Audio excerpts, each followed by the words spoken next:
Hello, this is the Stories Beside channel. I release videos every day for you. Subscribe and click the bell.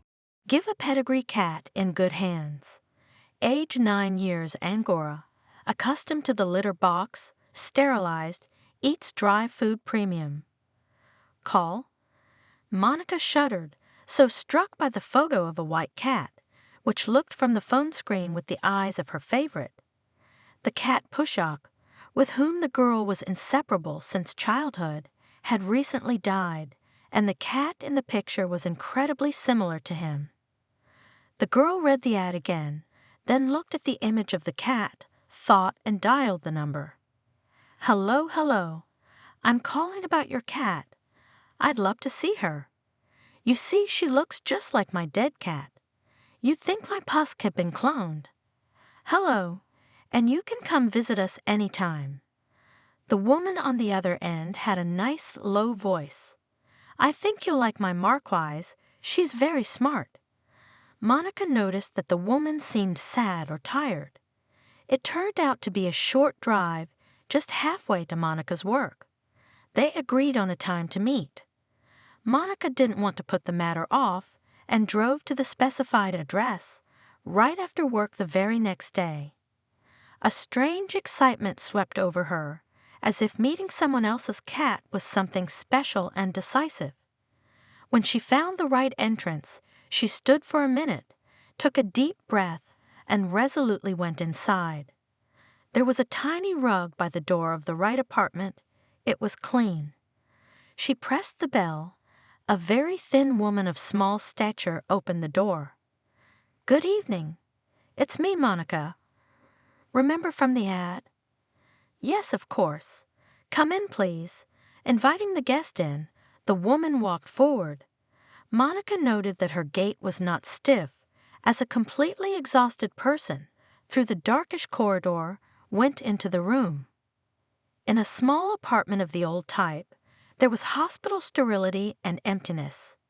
No furniture, no appliances, no clothes hung on the chairs or scattered, no personal knickknacks or those not-too-necessary things which give the dwelling coziness. Even the curtains on the windows looked poor and temporary, of some cheap and frivolous matter. The house would not have been habitable if the lady in the white kerchief had not seated herself opposite Monica on a small sofa, making an inviting gesture. Monica looked at her, not without embarrassment. She looked haggard, her bloodless face like an icon. Make yourselves comfortable, the woman said in the meantime. Aye, Ashley, and here is our Marquise. She led with her hand, but Monica at the entrance already saw this incredible picture. The large white cat was sitting on the only chair by the couch where the hostess and Monica sat. She looked like a majestic statue. The emptiness around it especially enhanced the impression. The cat stared at the girl, studying her at first, and then shifted her gaze to the woman in the headscarf, as if demanding an explanation from her. Monica, too, was scrutinizing Marquise. Hello, Marquise, she said quietly. You are very beautiful. Tears came to her eyes, and the girl was silent. Ashley nodded understandingly. Pulling herself together, Monica turned to her. Are you leaving, or? If. She smiled sadly. I guess you could call it that. She paused for a moment. It was obvious that the explanation was not easy for her. I love her very much. But Ashley slowly pulled the kerchief off her head, revealing a perfectly smooth skull. Oncology, the last course of chemotherapy, was a waste. There's no point in surgery. I've got 6 months to live. Monica, stunned into silence. That's why her voice was so impassive, her face so pale. That's what the scarf was hiding. What can I say? You know, I've gotten used to the idea. Ashley went on. It's true that one gets used to everything.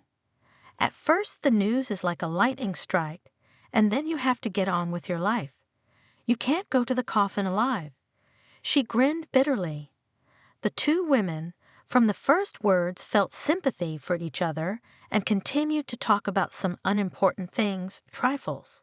Strangers, it would seem, had nothing in common, but two lonely people needed warm companionship, and the Marquesa, meanwhile, jumped down from her chair and approached them, rubbed herself against Ashley's legs, then raised her face to Monica's and meowed. "You two are going to be friends." Ashley predicted and smiled. "But you know, Monica, it's complicated. I think you'll understand. I have a scheduled hospitalization coming up, and I'd like to keep Marquise with me for 2 weeks. Would that be okay? And you'll come over after work. You'll get used to each other." "Of course I don't mind. Let her stay, of course." Monica said goodbye warmly and left to visit her new acquaintance and her cat during the agreed time. She was anxious, but at the same time somehow lighter after this meeting. This evening filled her with memories. With all her heart, she sympathized with Ashley. She involuntarily compared her own fate with another's and thought of loneliness. The girl realized that attachment to the animal is not a whim of a sick person. Her cat Pushok, who had literally grown up with her, became quite infirm in his old age. Coming in the evening from the realtor's office, where she worked as a lawyer on the registration of transactions, Monica, with sadness gazed into his sad eyes, watched the almost human, clumsy movements of his paws, which so wanted to call Gouty. Even Pushka's meow began to resemble a senile rattling voice, and no vitamins could help him. The veterinarian, to whom Monica took the pet in despair, only sighed sympathetically and suggested, "Well, my dear, your cat is still long-lived. I am not God, and give him a second life cannot, but to ease his suffering can be." He glanced at Monica, whose eyes came to involuntary tears. "It'll be easier for you, too. 1 injection and the patient will go into a soft, eternal sleep. Believe me, it's the best thing we can do for him." Monica refused, went home with Fluffy. The two of them stoically endured the difficult months, without words understanding each other. The cat lay without strength, did not want to eat, only his gaze was understanding or forgiving. The girl cried, turning away. She was sure that Fluff would feel her despair if she showed him her tears, and one evening, when the mistress returned home, she found her furry companion had already calmed down for good, as if he had tried to ease his mistress's suffering. Monica spared no effort or time to take the pet's body, which had lost its soft pliability, to a distant abandoned dacha to bury it near her favorite lilac bushes, where once upon a time they had spent many happy hours together as a family. She was left all alone.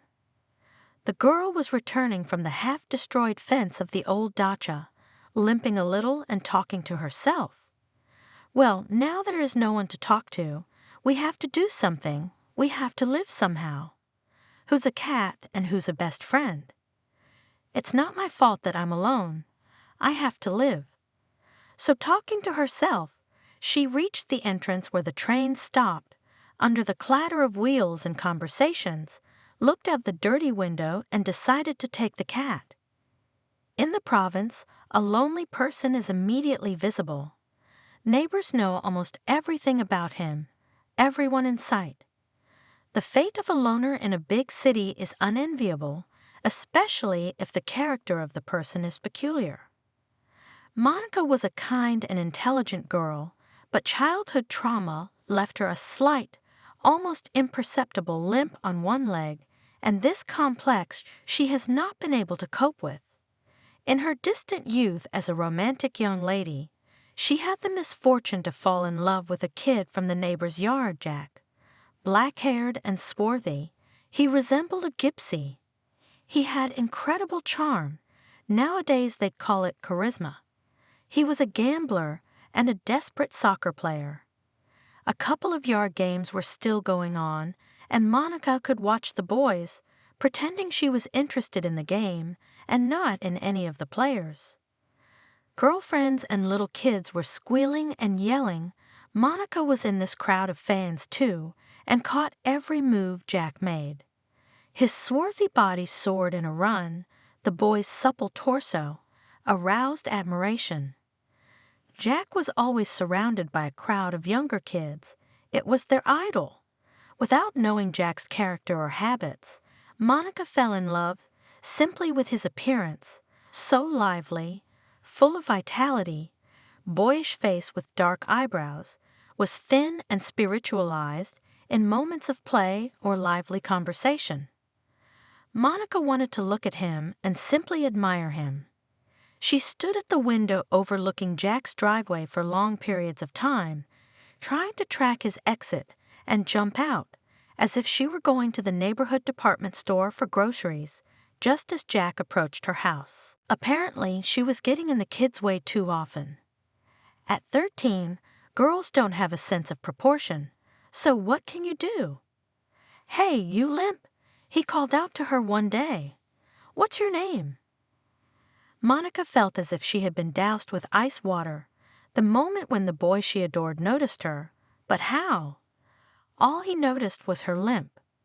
She then immediately ran home and did not even cry, only stopped looking in Jack's direction. After that, the girl ran through the yard as soon as possible, if there was a soccer game. Monica never once allowed herself to think about men. Complexes received in adolescence often remain in a person for life. At her parents, the girl was a late child, and they looked at her as a child, not really delving into her mental space. Her childhood crush and remained unnoticed by anyone, and brought up on books, Monica closed herself in a cozy corridor of music, novels, household chores near her mother. "Daughter, don't you want to go to the movies?" her mother Margaret asked her. "The girls at the box office told me that a new movie is on, and people are pouring in."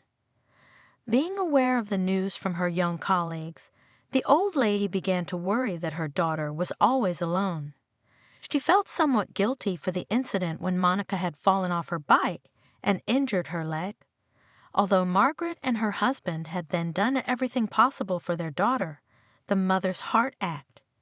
Of course, the blame for the aftermath fell entirely on the doctors, who, after surgery and treatment, sent them home, saying it would all go away with time.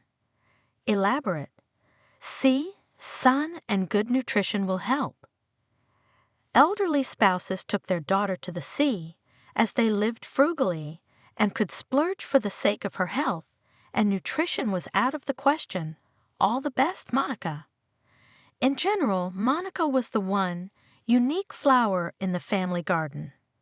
Margaret herself got married quite late. The daughter who had been stuck in girls was persuaded by her parents to marry their good, modest accountant, who had taken care of her sick mother until the age of 40 and remained single. The new family took shape. The spouses were completely satisfied with each other. The birth of a daughter was a happiness unexpected and almost unreal. That's why Monica was unconditionally adored by her father. Well, Margaret even allowed herself to dream of grandchildren. Having successfully graduated from the law faculty of the local university, Monica began to work, changed several places. She took root, oddly enough, in a noisy and crowded real estate company, helping employees and clients in drafting documents and guiding them through the authorities. The screaming girls, the young boys who ran through the office, were comrades at work, but nothing more. Monica was like from the last century, big gray eyes, dark wavy hair, and a tall, slender figure. But the main thing, of course, was in her smooth movements and manner of holding herself, as if she had just stepped out of a picture of the life of counts and countesses. So her cold restraint kept her from getting too close. She was always on a first-name basis with people. At arm's length, the life of the family flowed peacefully and softly. Parents very quickly after each other went into the next world.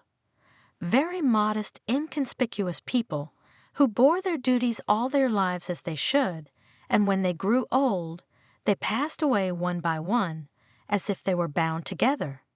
So Monica stayed with Pushka and lived quietly, not suffering from the absence of relatives and friends. After all, there was a kind friend who had given her his warmth and affection since her early childhood. Now she had a new relationship ahead of her. Monica stopped by Ashley's house a day or two later. "Hello, Ashley. It's Monica. Can I come by again tonight?" She called before she left her office. She was always happy to see a new acquaintance, treating her to tea from her meager supply. Monica, seeing the embarrassment of her new friend, brought her a little something so as not to embarrass her.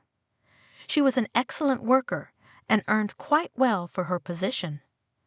Deals were made a lot, despite the crises and cataclysms that abounded in the last 10 years, and a good lawyer, both clients and realtors appreciated. But each time the guest became convinced that Ashley ate like a bird, and most often she had no appetite at all. The only food she accepted with joy was food for her favorite cat. Here Monica did not skimp on the most, what is to say, premium. Oh, perfect timing. Just sprinkling the last of it on her. Ashley's eyes lit up at the sight of the bag for Marquise. The woman looked away immediately, embarrassed by her poverty and not admitting it. Marquise will have to get used to me. Maybe she'll realize that I'm not unhealthy and accept food from me. Monica explained her in, smiling at Ashley. She didn't want to embarrass the sick one. "And where did you get such a gorgeous cat?" she asked. Ashley smiled weakly. It was obvious that the memory pleased her. "Oh, that's a very interesting story," she said. Funny and sad at the same time. Then she was silent, reconstructing the details of that long-ago day. "There was always music in our house. My parents were different. Sometimes they had fun, and sometimes my mother liked to cry, even cry, finding some far-fetched reasons. Mom had no reason to cry, I assure you, Monica. Papa idolized her, but Mama, she was a real Carmen, hot and passionate, and terribly, terribly jealous. My parents loved going to the theater and were regulars at Philharmonic concerts, and Dad once had the misfortune to praise one of our local singers. She sang the lead parts, had a beautiful voice. Her name was Lauren. Mama, of course, did not fail to show her temper. She made a scandal. Well, only at home, my sister Clara and I laughed. But Daddy wasn't laughing. So Mom asserted herself, you see. It may have looked silly from the outside, but Mommy knew what she was doing. Our intelligent, soft Daddy was also asserting his own importance. How could he? Such a beautiful wife, jealous of him, and to whom, prima opera stage, it means that he is worth it. It means that he is a real man. My God, how touching they were in their funny quarrels. And how did they make up afterwards? Dad would bring a huge bouquet, Mom would play the perfect hostess, which she never was, and cook exclusively to Dad's order. Ashley's bloodless face lit up as she told the story, became alive. It felt as if she had forgotten herself and distracted herself from her painful condition. Memories of loved ones gave her strength, but it was difficult to breathe. The woman took breaks to take a break from the emotional narrative. And then Mom went quite far in her marital zeal, wanting to prove that she was ready for everything for the sake of Dad, suddenly offered to go to the singer and present her with a bouquet. Dad was confused, but could not contradict Mom. It's great for the family and the kids. Daddy's never, ever been inferior to anyone. In work, in friendship, and in his love for Mom, he was faithful, acted only according to his beliefs and principles. And here they are, Mom, with an important look, Dad with a gorgeous bouquet, go after the play and the restroom actress, and there is no one, not a single admirer at the door. Not one, not even the most pathetic bouquet under the door. The actress, in whose honor just exploded with applause hall, sat in a corner alone, holding a cute little white kitty in her lap, and wiped her tears. It turned out that the other day Lauren leaves to her husband in Israel, planned her benefit, but the wife of the chief director, talentless and envious, did not want Lauren to receive a farewell ovation. She secretly warned the entire staff of the theater, who bribed, who simply frightened of dismissal, and the servants simply put the intended prima, bouquets and baskets in the backyard. Not only that, schemer, hoping, after the departure of Lauren to get her role, intrigues to achieve the cancellation of the benefit. The actress, having told about this completely alien to her people, burst into tears on the shoulder of our mother. "Lauren, my God, how is she? How are you? You are a golden voice, my dear." Mommy hugged Lauren and sobbed with her. Daddy did not know how to calm this couple drowning in tears, but called someone from the closet and asked to bring champagne from the cupboard. When the parents returned home at midnight, having dropped off Mom's best friend, the singer Lauren, there was a little white cat in Mom's arms. Lauren left her living mascot to her new soulful friend. That's how we got Marquise. Mommy, with her inherent passion, was eager to fight, and this time was supported by both Daddy and us. She arranged a grandiose scandal in the theater, disgraced the mean wife of the chief for the whole city, but it was too late. Lauren left without revenge. And we're so fond of the cat. See how she's turned out. It's like a Marquise. Now she reminds us of 3 good people, Lauren, who also recently passed away, and my parents. That's why I love and cherish her so much. Ashley was tired. You could see it in her heaving chest and intermittent breathing, but her eyes were bright, and her lips were smiling.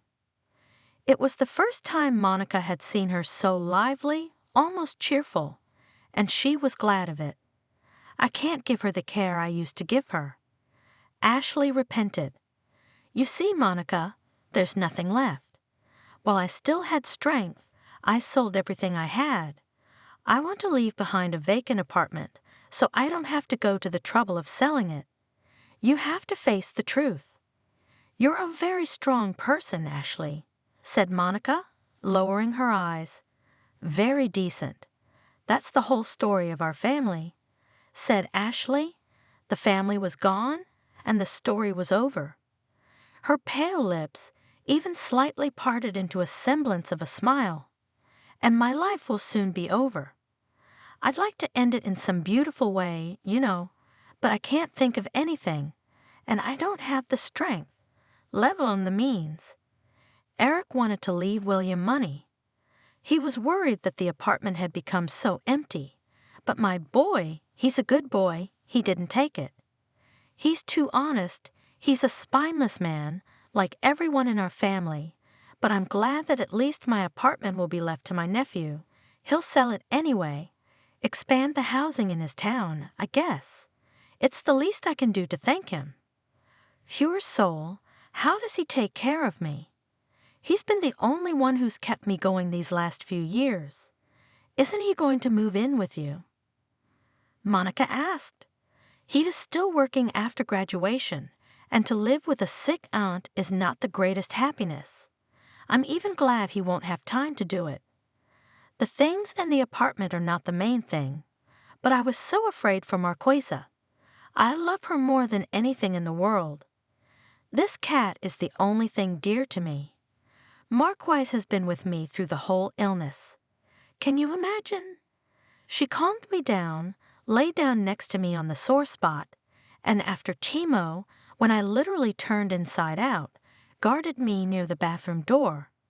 She calmed down only when I crawled out of there exhausted and got to bed, and from the hospital waiting for me.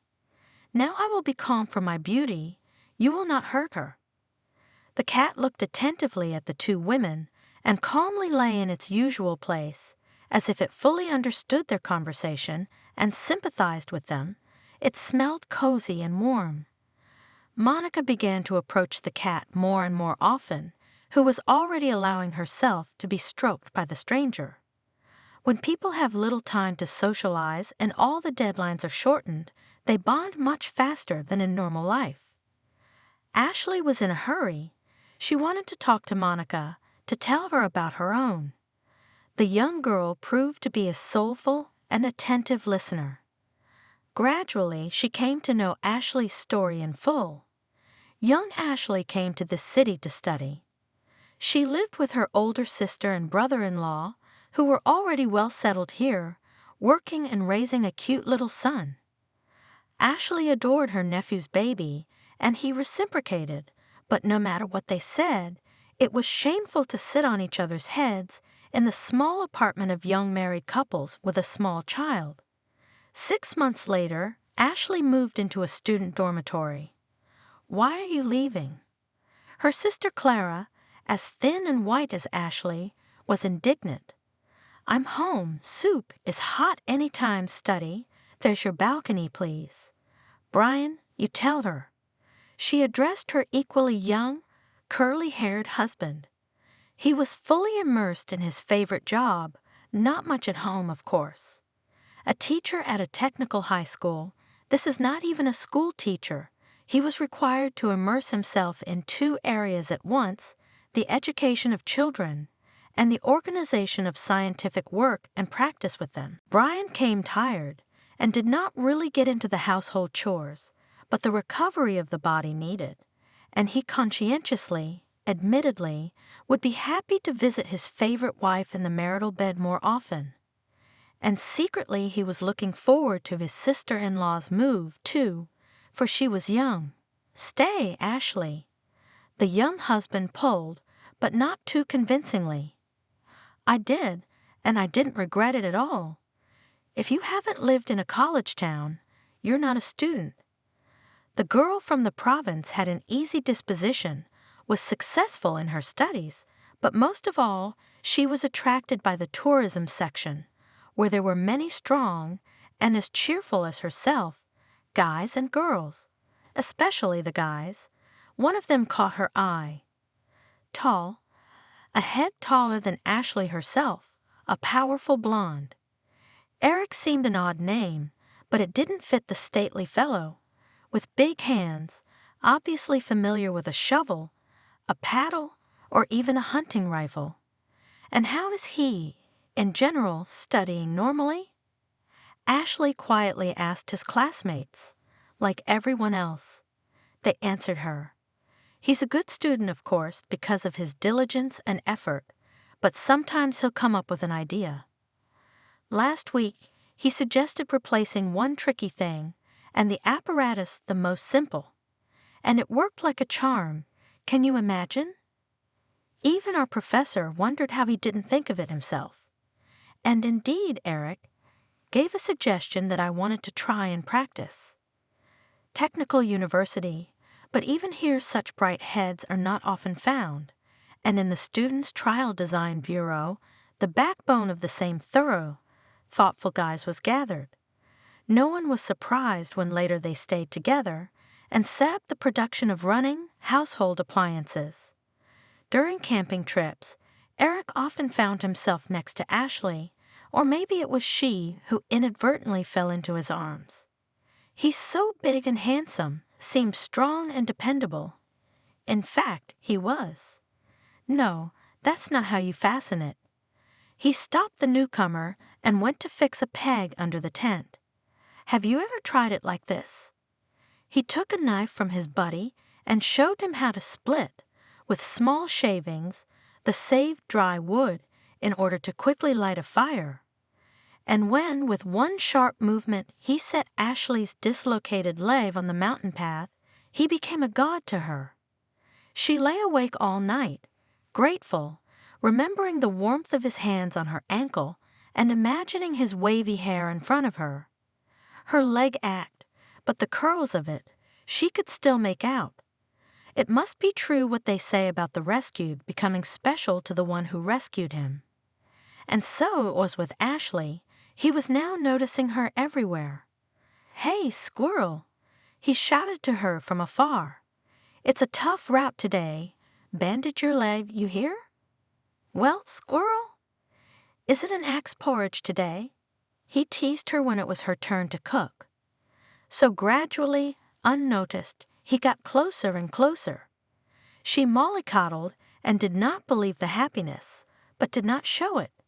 By the end of the trip, the comrades, who noticed their not quite usual affection for each other, began to shout to both of them. "Hey, squirrels!" It was exactly affection, because they walked together, as tied to each other, and two bright heads always flashed near each other. "When will you call me to the wedding?" The sacramental question was finally asked to them at the end of the hike. "What wedding?" Ashley blushed. "We will call you there when you get together. Order a cafe and we will call you there." Eric joked. There was no wedding. What kind of wedding for students? But they registered the marriage, drank champagne, sang to the guitar, had fun.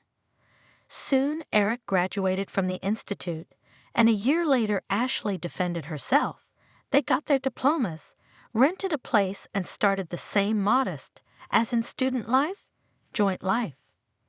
Instead of couples at the institute, they worked in their cooperative, as it was then called, a private enterprise, no matter how big or small. Eric turned out to be not such a strong technical genius as it seemed in his student years, but he gained such good friends, got to know such guys who could do incredible things in a couple of days. His decency and responsibility impressed almost everyone who knew him. And when he started his own business, many of the old guard were willing to cooperate. It was their time, precisely the moment when the country began to destroy industrial production. The adventurism of youth, the idea that united friends, the fervor and ardor, not wasted strength, moved them. How brave are young people who do not assume failures and failures. This ignorance allows them to act without regard to authority. "Listen, old man, we're in the middle of something. You'd better run up. No one can solve it but you understand. It's a matter of honor, old man." And the old man drove, walked, called back, although Eric promised him nothing, did not lure him with anything. He was just a man of business and talents, flocked to this very business like butterflies to the light. Everyone wanted to do something real to sweat, to give their best, to be interesting. So that steam would come out of their ears, and then a sigh of relief would come out of their chests. "That's it. We found it. We did it." "Eric?" Ashley told him. "What did you do to lure the professor? After all, he is a talent. He will win the Nobel Prize if he gathers his inventions in a pile and shows them, and you keep him in a smoky booth where there is nothing to breathe, not to think about. My little squirrel, you don't know anything about sausage trimmings." Eric hummed, grabbing his little wife by the shoulders and putting her in front of him. "He didn't come to the office. He came to us, understand? Well, you do what you want, but people shouldn't work in these conditions." Ashley spoke. "Let's calculate how much we need for new windows, furniture, again to renew. The computers are state-of-the-art, but they're on shabby, almost dumpy desks. Come on, I'll order it tomorrow, sign here." Eric, scratching his thick hair, sighed and signed, sometimes with a groan. What a dump, Ashley, for God's sake. They're college desks. Your brother-in-law wrote them off. At least don't say that to him. My sister's husband had been headmaster of a vocational college for many years, and he'd helped his brother-in-law with the written and scribbled desks. How could one resist the charm of kinship? The two families lived amicably, meeting on holidays at the dinner table, but not so long ago Clara and Brian moved to a neighboring town where their son studied at the institute. Ashley, though she was not an accountant by specialty, from the first days was engaged in the payroll of employees and other small matters to which Eric could not reach his hands. A woman's eyes saw the world differently, and sometimes her wife could see things and poke Eric in the nose, in his short-sightedness, that he marveled. "Really, Ashley? I wouldn't have realized." Years went by, then flew, and they were the same loving squirrels, head to head, solving life's questions. On vacation, the spouses in the old memory went on hikes, mastering the most difficult routes. Once they'd had to interrupt the trip at the most unexpected moment. The son-in-law had a heart attack. He died overnight. Nephew was only in his first year. No comrades, no life experience. Sister in a new city has not had time to recognize anyone. In addition, in a terrible grief, confused. The funeral arrangements fell on Eric's shoulders. Ashley comforted her sister as best she could. "Do you want us to move you back? While you live with us, we'll find a more comfortable apartment. You'll get a job. At least with Eric, there's always a part-time job in the office. You won't be lost, Clara. I can't go back there. Don't you understand?" I was in tears, Clara. "Every time I see you, my heart bleeds for the good life we had. Why did you think of moving?" He could have worked in his college, but no, he had to go to production. These plans, this nervousness, and Clara was crying and wailing again, unable to talk about anything else. Eric went home. Things were busy. Ashley stayed behind to help and support her sister, at least for the first time. She was well aware that Brian had no chance of survival. That was what the doctors had explained after the autopsy. It was such a case that a heart defect does not manifest itself in any way during a person's life, and it is impossible to be saved from its manifestation without knowing about it beforehand. However, Clara did not want to hear this. She fixated on unbelievable options to save her husband and blamed herself. Ashley almost all the worries of her sister took on herself, and the wake for 9 days held, as Clara remained indifferent. "What's all this for?" Clara said. Would it bring Brian back? And she started crying again. It was impossible to sort out the dead man's personal belongings in front of her. Either she might just become hysterical. Ashley and William tried to get through this burdensome business as quickly as possible when she went to the cemetery. She went to Brian's grave every day and came back in tears. Neither son nor sister could resist. How can you keep a person from loving someone, even if it's a dead person? No matter how much I try to help, but to survive the death of a loved one, each must himself. Ashley had a job waiting for her, and Eric could use the support and care of his wife. But here? Clara should come out of her depression in time, and the absence of her sister will only be good for her. Otherwise, she will continue to live in her fragile shell of grief, unconcerned, disconnected from business, and worrying about her student son. If William didn't break through that wall between mother and everyday life, no one else would. That's what Ashley assumed. It was with a heavy heart that she left her two close, but now lonely people. Long conversations and shared affairs with her nephew had brought them even closer together, and now Ashley called daily not only to her sister, but also to William. "Oh, Aunt Ashley," William lamented. "I don't recognize Mama. She's turning into an old woman. Now she's started going to church. Can you imagine? She prays, she crosses herself, she even smells like a stranger, something heavy. I don't know what to do. They say daughters often repeat their mother's fate. Ashley's sister Clara certainly did. Her husband's death threw her into such a depression that the woman began to melt before her eyes. The son didn't know how to make his mother enjoy life, move. Mother became lethargic, uninitiative. Everything fell out of her hands, A constant gloomy mood and powerlessness possessed her. Weeks and months dragged on. At first, Clara hardly went to work. It distracted and supported her a little, but one day she simply did not get up in the morning. The doctor called by the exhausted son gave a referral for tests, but in the morning the mother lay listless and did not want to get up. William called his aunt and son-in-law. Immediately the relatives arrived and were amazed at how much she had given up. She was almost an old woman with a faded look, dressed in anything. She spent most of her time in silence, sitting somewhere and looking at herself. The shocked couple decided that they would come every weekend, wasting their energy and money on a short trip. As soon as the work week was over, Ashley and Eric would drive to Clara's house, dragging her out to a restaurant, to the countryside. Her sister even began to smile when she remembered the childhood pranks or words of little William.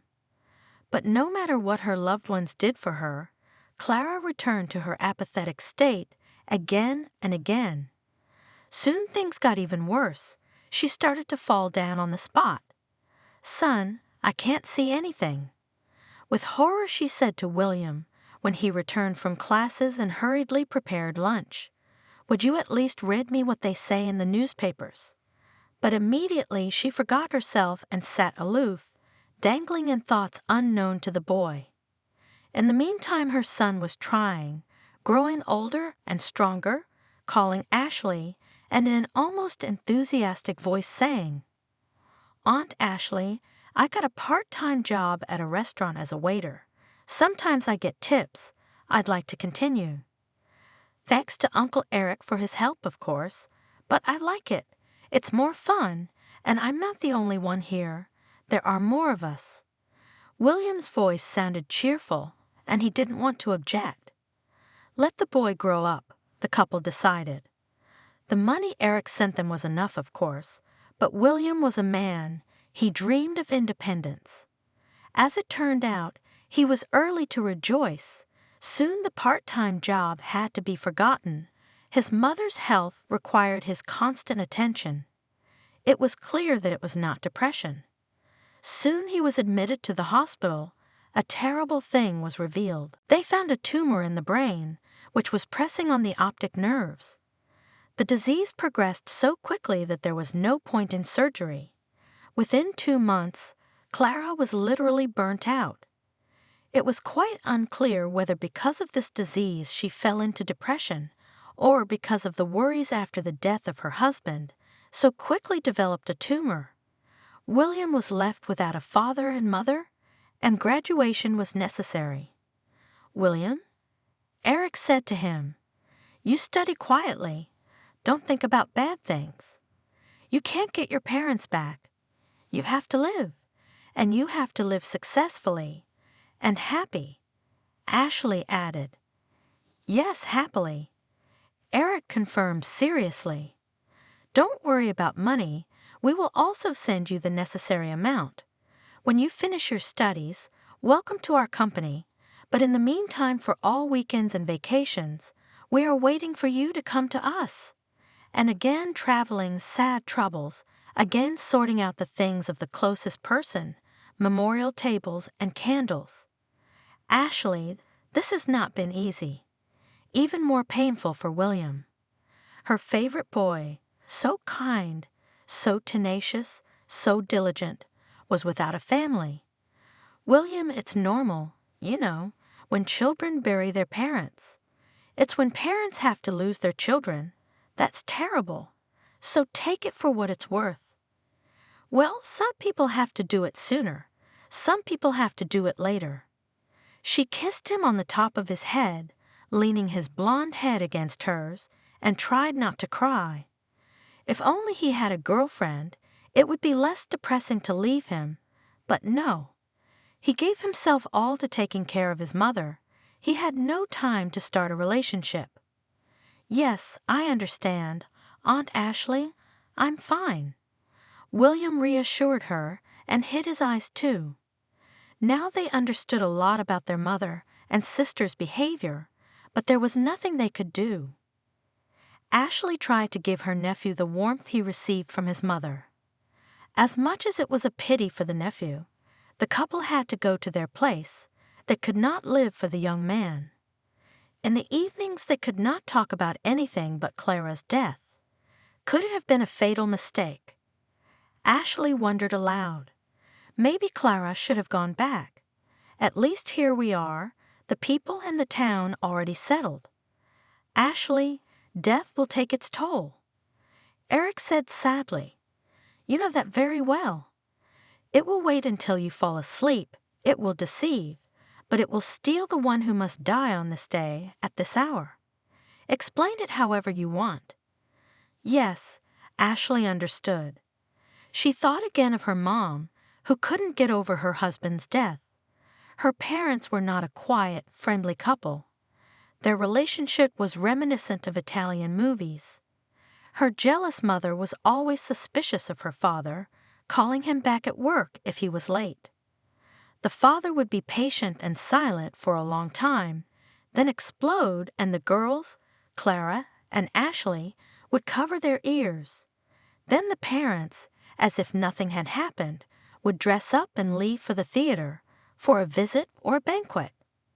They would quickly pack up and leave for the South, entrusting their daughters with an independent existence. The girls laughed at their parents' eccentricities because they knew how they adored each other. The first words when Daddy came home from work were, "Where's Mom? Is she home?" Mother, taking off her shoes in the hallway, already asked, "Where's Daddy? Is he home yet?" And when the father fell under the car, a drunken slob, the mother barely lived without him for a year, then quietly died in her sleep, not giving trouble to her daughters. It seems that with the death of her husband, she completely lost the source of life. She did not raise her voice, did not show any passion, and was a flat, boring aunt, and not even retired yet. If Clara had not had Ashley and Ashley had not had Clara, it is hard to imagine how they would have borne the loss of their parents. Sisterly affection is stronger than the closest friendship, for the sisters have known each other all their lives, since before the youngest was born, and now in the second place after her husband, for Ashley was a nephew William. Ashley herself, God, did not give the child. In their youth, the couple did not suffer about it at all. They had enough of each other's society. They were never bored. So many interesting things around, so many topics for conversation and discussion. The most interesting thing is that they were together or near each other day and night, but Ashley never had a desire to get away from her husband, what is called in long married ladies, to take a break from him. Apparently Eric felt the same way. "Aren't you bored with me?" Ashley asked him. "You've got smart men in your office, and I'm just so-so here." "So you have such smart men in your office." Eric laughed, "And I'm not much of a man either." He came up to her, ruffled her blonde hair, and said, "Squirrel, it's good that you are a squirrel, isn't it? How much paint do other wives spend to cover their gray hair? We save money, and the main thing is that it's forever. Where are we gonna spend the savings? The wife would pick up on it. Come on, William, why don't we buy something fancy?" Let the girls hang all over him. Let them. Eric waved his hand. "Remember, I had sneakers and fancy jeans. If it wasn't for those clothes, you wouldn't have hung on me for anything." And they continued to tease each other and fool around as if it hadn't been so many years since that romantic time of their crush. Life is just as beautiful despite the time. Sunshine, green trees, mountains, if you drive a bit in the right direction. When Ashley decided to take her women's health seriously and try her luck at childbearing, it turned out that it was too late for her to worry about it. Perhaps some hereditary reason played a role, or maybe the distant hikes gave such a result that children are no longer obtained. Whatever. Eric waved his hand when she told him about the unsuccessful visit to the doctor. Not everyone has to be a parent, and not everyone can. We have William after all. Lucaville maybe just wanted to appease his wife so she wouldn't have an inferiority complex. Ashley will recall this moment many times later. But how do you know how the husband really felt? And what good would it do? You can't get back what you've lost. They are vivacious, full of youthful vigor, have already visited so many countries, it is now easier to travel comfortably and still hike as they did 15 years ago. This summer, William is away on an internship. Why don't we seize the moment? Eric suggested to his wife, "Where have we been? Let's go mountain hiking. Look at the route. Oh, that's a whole new direction. This is my dream." Ashley was happy, light, slim as a girl. She was good-looking and still young in appearance. Her health had never failed her up to this point, but this summer's trek was not going to be easy for Ashley. Already on the train, she felt short of breath. As she stepped onto the platform, her heart clenched. "You look pale." Eric was worried. "Woman's Day." "It's not like that, is it? It's just stuffy." Ashley hastened to refute his suspicions. "It will pass in the air, and what air there is here." And she put her face into the fresh breeze. The climb up the mountain again brought her breathing difficulties, and she felt dizzy and dizzy. She seemed to have walked only a little, but she was already exhausted and sat down right on the path on a large boulder. "All right, let's go down," Eric said sharply. He helped his wife to get up and dragged her down. The descent took a long time, and the couple stopped from time to time so that Ashley could rest. She was put to bed at the bottom, but her strength was too slow to recover. The injections given by the paramedic on duty did not help. Ashley and Eric were driven to the nearest hospital by random hitchhikers in a large Jeep. Other vehicles would hardly have been able to make the journey, or rather, off-road. Eric spent the night in a chair in the hospital hallway. In the morning he could barely wait for the doctor to examine his wife. Alas, the doctor's hands folded. "Your wife has something more serious than fatigue or malaise by the looks of it. I suppose a CT scan is necessary, and we don't even have a decent X-ray machine." The elderly doctor sighed and thought for a moment. "You know what? We'll keep her here for now, help her body to gather strength, and you contact a serious medical institution. Then you'll know exactly where you're going, and your wife will be able to travel more easily. For now, I would recommend that she rest." A frustrated Eric shook the doctor's hand and went to call his family. They had almost no family left, so they had to look for friends who could help. Calling all the reserves and resources, Eric drove his wife to the Central Center, put her in a good clinic, friends helped.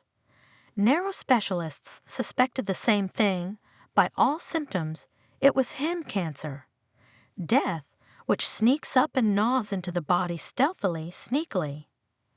After the necessary time for the examination, Ashley returned home. Even though her sister had died of cancer, she didn't want to believe in this damn diagnosis. How could it be? She asked her husband a question for which there was no answer. "I didn't drink. I didn't smoke. I'm perfectly happy in my personal life. My work is fine." After all, they write that this disease comes from stress, worries. She faltered. Clara's sister also considered herself a happy woman, but it happened as it happened. "Ashley, you don't worry." Eric took her hand. "Medicine doesn't stand still. While you heal, your body will fight, and the scientists, meanwhile, will think of a way to finally defeat the disease. Let's fight till the end. We'll beat it." Ashley believed her husband. Otherwise, how could she live? He had always been her support. And now she also felt that she was not alone in the face of the disease. Eric never gave her a reason not to trust him. Never once in his life failed in major matters and issues. All decisions were made together, in concert, so she threw herself into the fight of her life. Drank all possible medicines, used folk remedies, in time to lie down for routine treatment in the hospital. At the same time tried to stay awake, to look after herself. Before my eyes stood the image of a sick sister with faded eyes, waving her hand and eerily indifferent to her appearance. Ashley loved her husband and wanted to remain for him the same desirable and sweet little white girl she had always been. She believed that together they would conquer the disease. Eric was touchingly patient with her, stretching out the hard and dark days when the disease worsened. Weeks of remission came quickly as she took walks, watched movies, read books. Every minute she felt her husband's care, unfailing and unobtrusive. And also, there was always her beloved Marquise. She felt the mistress like no one else. Fluffy Friend did not remember the evil, because the owners always left her alone in the cat cattery when they left on a trip or went camping. But the cat forgave this to people because she was attached to them, and she had already developed an addiction to this mode of existence. She would lie down to her mistress, nestle herself on the sore spot and purr soothingly, stroking Marquise's fluffy fur. Ashley made plans. And when I'm well, thus began her dreamy evening with Eric. Of course, it wasn't easy for her husband. He had to keep up with work, communicate with the doctors treating his wife, organize all the appointments for home treatments, and groceries, cooking, cleaning. He had to take care of that too. Ashley was sometimes completely helpless, and when she was a little bit off, she felt so disgusted with earthly affairs that she wanted to turn her back to the wall and not see anyone, and again her favorite Marquise came to her aid. Probably those who consider their presence in the house healing are right. At any rate, on Ashley, the soft purr of her cozy creature had a healing effect, or, as happened more and more often, at least a calming effect. It wasn't like it had been at the beginning of her illness, when Ashley would burst into work on a good day. What about my boys? Did everything smell like tobacco smoke again, and Linda's not mopping the floors again? She's a mess in the bathroom. Calm down. My husband laughed. We don't have any irreplaceable people, but immediately cut down under her gaze and corrected himself. But there are unique ones. That's our Ashley Betty. All your assistant, of course, will not do as you. Experiences still a little, but in general copes. So don't worry. Rest and regain your strength. I just bought vitamins for you. And he would go to the kitchen, unpack the bags, and switch Ashley's attention to some special overseas fruit. Then, sitting her in a corner not far from him, he would prepare dinner.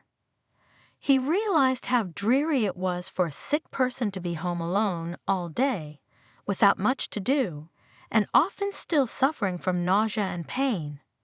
So the first thing he did was to make sure they were in the same room and close to each other in the evenings. Ashley had been preparing a helper for herself for a long time. It was a young woman, Betty, from the local area, a widow with a small child.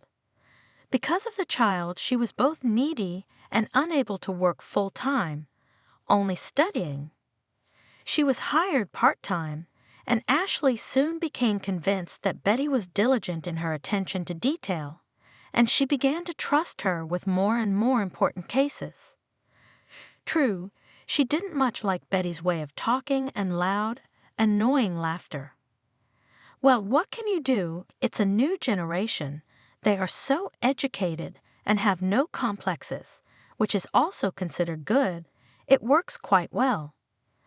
And still at first Ashley was worried, not for her position, no, for the job, just for how they would manage without her there. But Eric was well aware of the situation in the office. He reassured her. You trained Betty yourself, and you know she's a smart girl. She's trying. So everything's all right with us, and the salary, and the comfort of the workplace. It would seem, what else is there? But recovery did not come. The periods of good health became less frequent and shorter, the exacerbations more frequent and longer. Ashley did not sleep well at night, and from the beginning of her illness, asked to be left alone in bed. Her husband moved into the next room without complaint, for the night, leaving the door open to hear her if she needed anything. Then the need arose for him to work on the papers. When Ashley was well, he could sometimes stay late in his office. Ashley could walk home alone or go to a cafe with her friends, waiting for him to return for a late dinner. But now he was secluded in his room. So little by little, the spouses began to distance themselves from each other. The evenings became quiet. The conversations came to naught.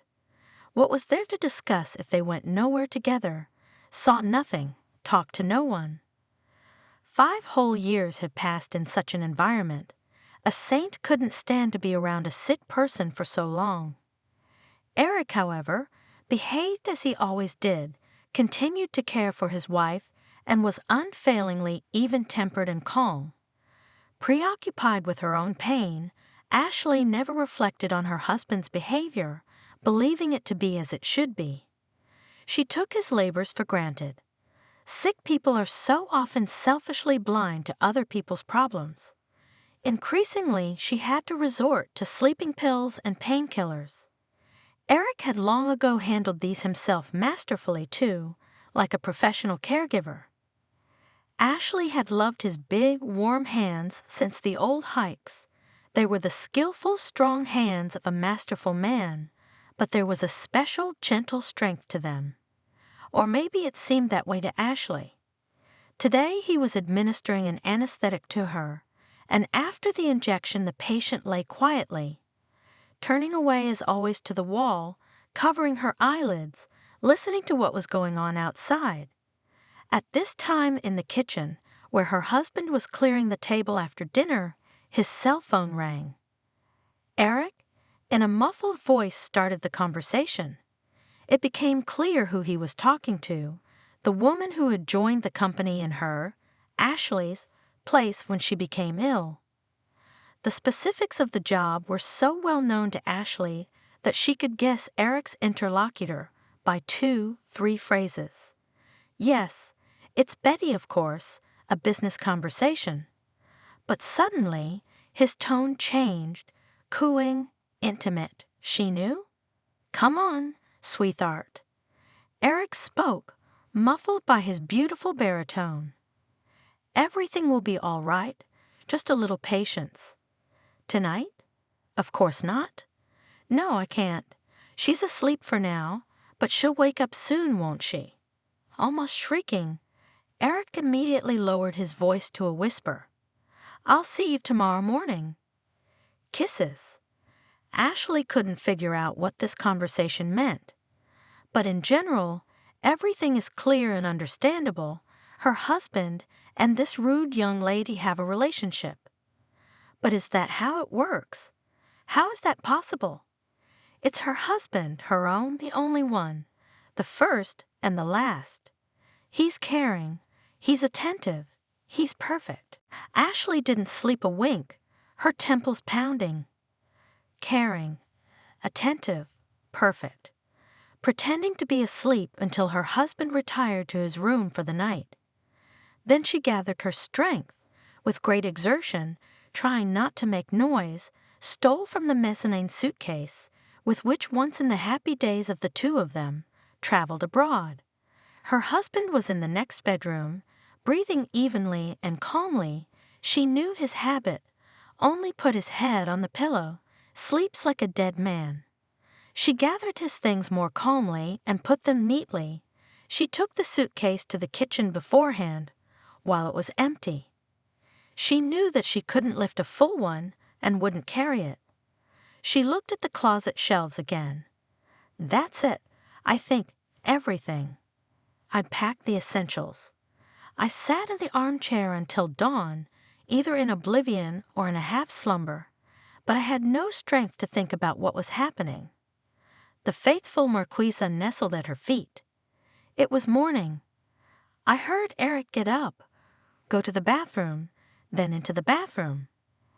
Ashley got up from her seat and went into the kitchen. She poured water into the kettle and lit the gas burner. "You're not drinking tea today," she said, as if to herself, but it was addressed to her husband. He had just entered the kitchen, wiping his face and neck with a snow-white towel. "Good morning. How did you sleep, little squirrel? Why are you up so early?" He reached for her with a kiss, but Ashley pulled away and he almost tripped over the suitcase. "What's this?" Immediately his face began, before Ashley's eyes, to lose its features. It was very frightening to see. There was one man standing in front of her, and in half a minute there was another, completely lost, crumbling, a stranger. He understood everything. "Go away," Ashley said calmly. "I heard you talking." "There's a child in there, Ashley," he said after a moment's silence. "A son, he's 3 years old. Forgive me, I couldn't tell you. It would have been too cruel. Were you hoping I'd die and never find out?" asked Ashley in an alien voice. "I'm sorry there's no way I could die. Then you'd be married. Go away." Eric silently picked up his suitcase and left. Ashley looked at him and wondered how this man who was so dear to her, was now suddenly a stranger. How could it be? She was in a sort of suspended state, in a stupor, unable not to cry, not to curse her lovers. She froze and then went to the window, then sat in the chair, staring thoughtlessly in front of her. "I couldn't realize what had happened, and a day later I ended up in the hospital, in a very bad condition." "Did you have some kind of stress?" asked the doctor, a nice dry woman, a little younger than Ashley herself. "No." Dimly Ashley answered, though it was clear from her voice that yes, of course she had. This time the treatment was very hard and slow. An ambulance had been called by a neighbor. There was no one to take Marquise to the usual place. Worried about the cat, who was left without care and supervision for the first time, Ashley called her nephew. "William, try to come, please. I'm begging you, honey. The cat's all alone in there." I didn't have time to warn anyone. Ashley herself did not understand why now, after so many days of loneliness and patience, large tears rolled down her cheeks. Before, she had been like a dried-up pond with cracks in the bottom, dark, soulless, dried up. William was upset that his aunt was in the hospital again and promised to come soon. He was quite satisfied with the squeezed-in business trip when he asked in surprise where Eric was. His nephew had indeed arrived. He was to not only take care of his aunt, but also to be a thimble to listen to Ashley's difficult account of what had happened. "Aunt Ashley?" he said, hugging the thin woman. "You're strong. Do you remember how you took care of your mom? How you explained everything to her so well?" "I can't do that. But you realize you have to live, don't you?" "And Uncle Eric?" "Let him live once, maybe. You're right." Ashley supported him warmly. "Let him live. As long as he's taken care of me, I should be grateful to him. Don't you, William?" She looked inquiringly into the young man's eyes, but he averted his gaze. What could he say? How could he, to answer for a grown, strong man? Everyone makes his own choices. From that day on, the boy helped his aunt in every way he could. He came at her every call, took on all the cases that required walking, visiting all sorts of instances. He also communicated with doctors and delivered medicines. It was good that he was well regarded by his superiors at his workplace, where he worked for the 2nd year after graduating from the institute. Realizing the need to travel, they let him go, gave him time off. Once William came to bring his aunt from the hospital, and decided to clean up so that the apartment was at least clean. He was scrubbing the floors when the doorbell rang and Eric stood on the doorstep. "Hello, William," he said hello grimly, not showing surprise. "Hi." William was a little confused. "Don't you have a key?" "Yes, why not?" Eric pulled a rattling bunch out of his pocket. "It's just inconvenient, so I wanted to give it back to Ashley." "Come on in." William moved aside to make way. "I'm cleaning the floors because Aunt Ashley's being discharged tomorrow, so I thought I'd freshen up the air, so to speak." Eric held himself as stiffly as a guest. It was obvious he was uncomfortable, and the conversation was not going well. Meanwhile, William boiled the kettle, put cookies and butter on the table, and made tea. Having poured it into cups, he moved it to the guest and made an inviting gesture. "Well, let's drink tea." All his movements were practiced, taking care of his mother, gave the skills of housekeeping. Got to the lad. Thought Eric, he coughed embarrassedly. And here I am." The boy looked at him uncomprehendingly, but so bright and ingenuous was his look that Eric himself did not realize how he had talked about what was troubling him. "You can judge me, of course." He began. "Yes, I'm a traitor. Ashley's my only love, but it just so happens that this woman—" He hesitated, but he didn't call Betty by name. "She turned out to be pregnant, a casual affair, fleeting, but it kept me going. You see, she was silent, but she kept looking at me like that. And I was tired, I weakened. That's the way it came out." William listened to him silently, keeping his eyes down. When Eric sighed heavily and clutched his head with both hands resting on his knees.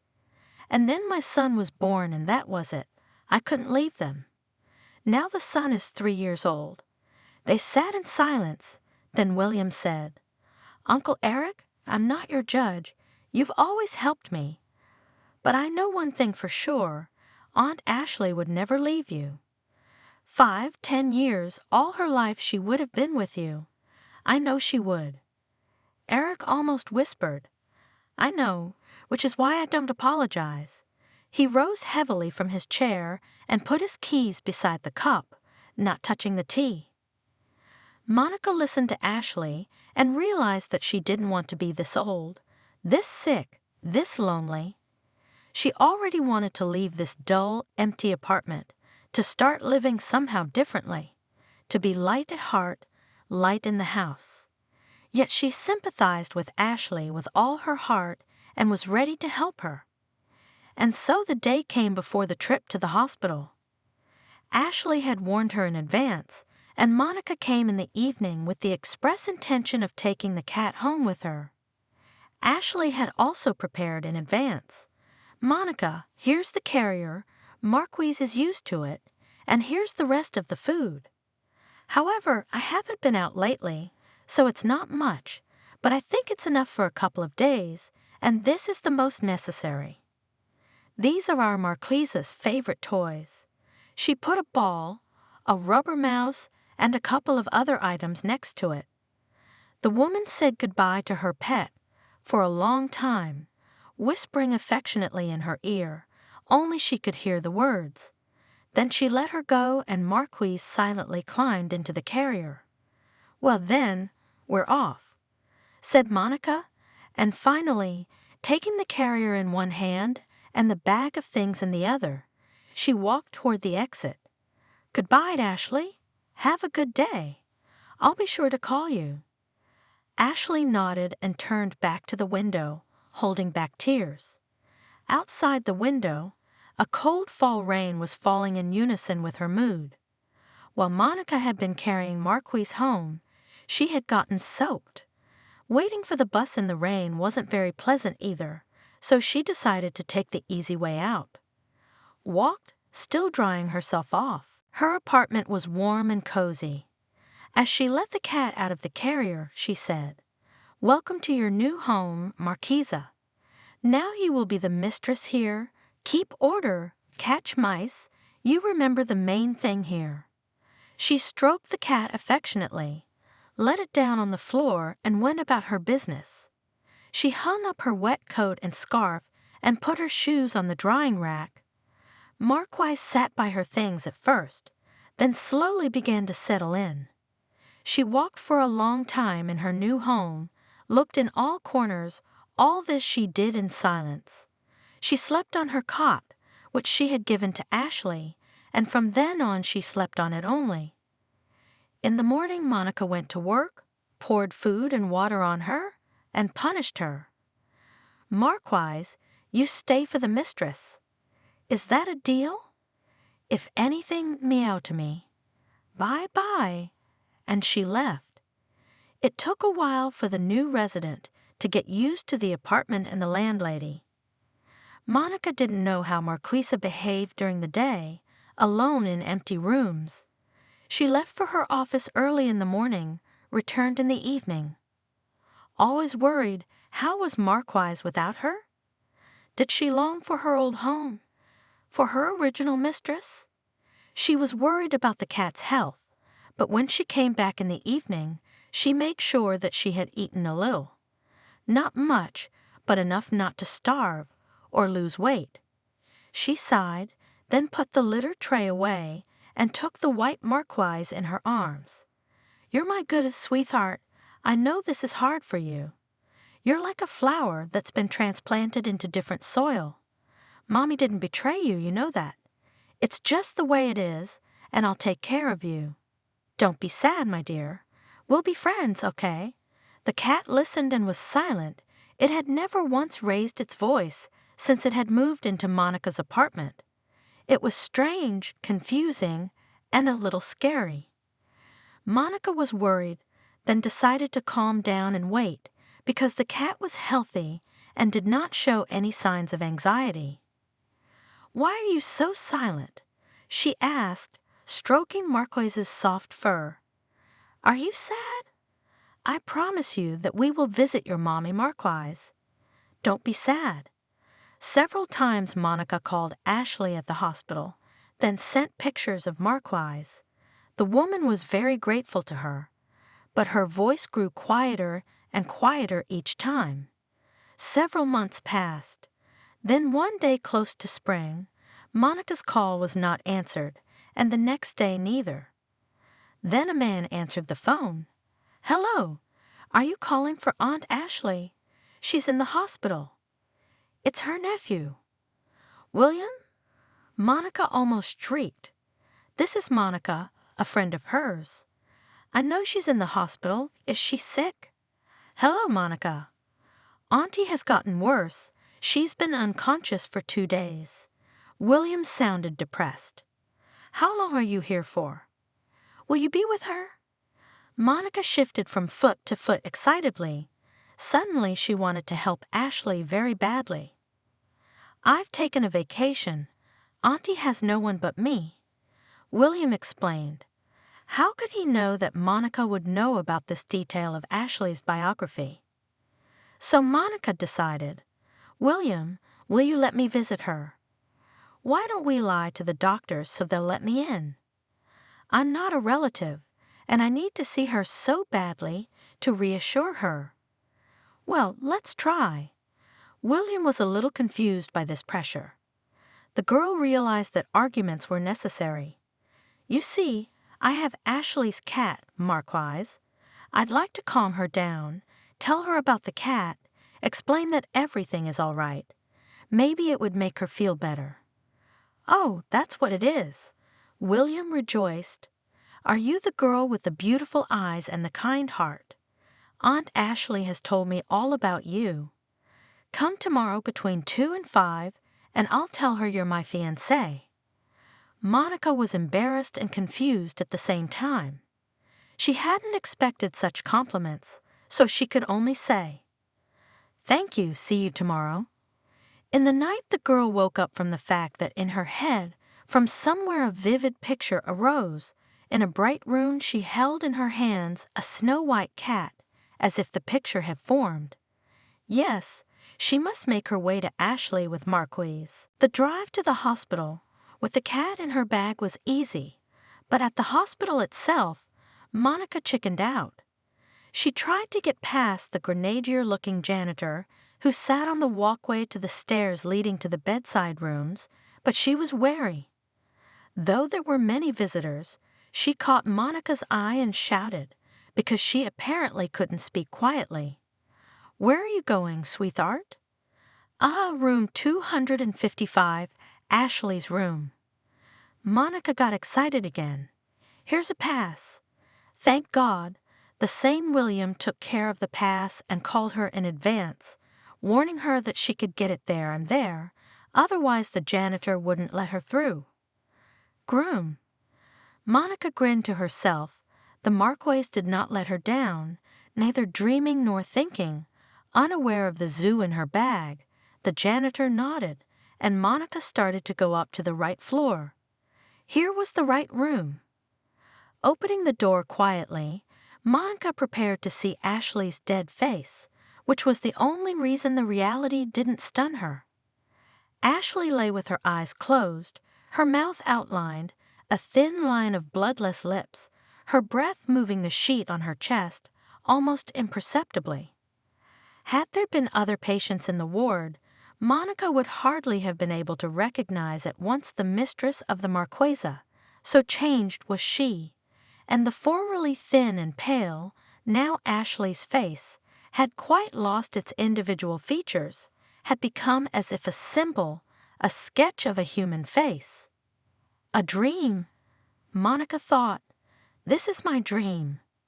The room, already painted white, was even brighter from the sun and the snow outside the window. It was a depersonalized, lifeless white, frightening in its perfection. It took some getting used to. Monica stood at the door for a moment, then slowly approached the patient's bed. Carefully she took the cat, which had made no sound so far, out of the bag and carefully placed it on Ashley's bed. The Marquise, without a glance at the foreign walls, at once lay down beside her mistress and began to lick her hands. Monica was astonished at this instant foundation. "My God!" she whispered in respectful horror. "Marquise, did you recognize her?" And then the cat screamed. The sound could not be called a meow. It was a wild cry, never heard before by Monica, as if the animal were in terrible pain. The Marquesa was bidding farewell to her mistress. Terrified by the heart-rending moans of Marquise, Monica grabbed the cat tightly in her arms and rushed out of the room, then back down the corridor, up the stairs to the exit, leaving behind her bewilderment, turmoil and horror. She could not see how the orderlies and nurses ran to the room of the patient. Patients who could move independently to find the source of the terrible howling, paralyzing and inspiring animal terror.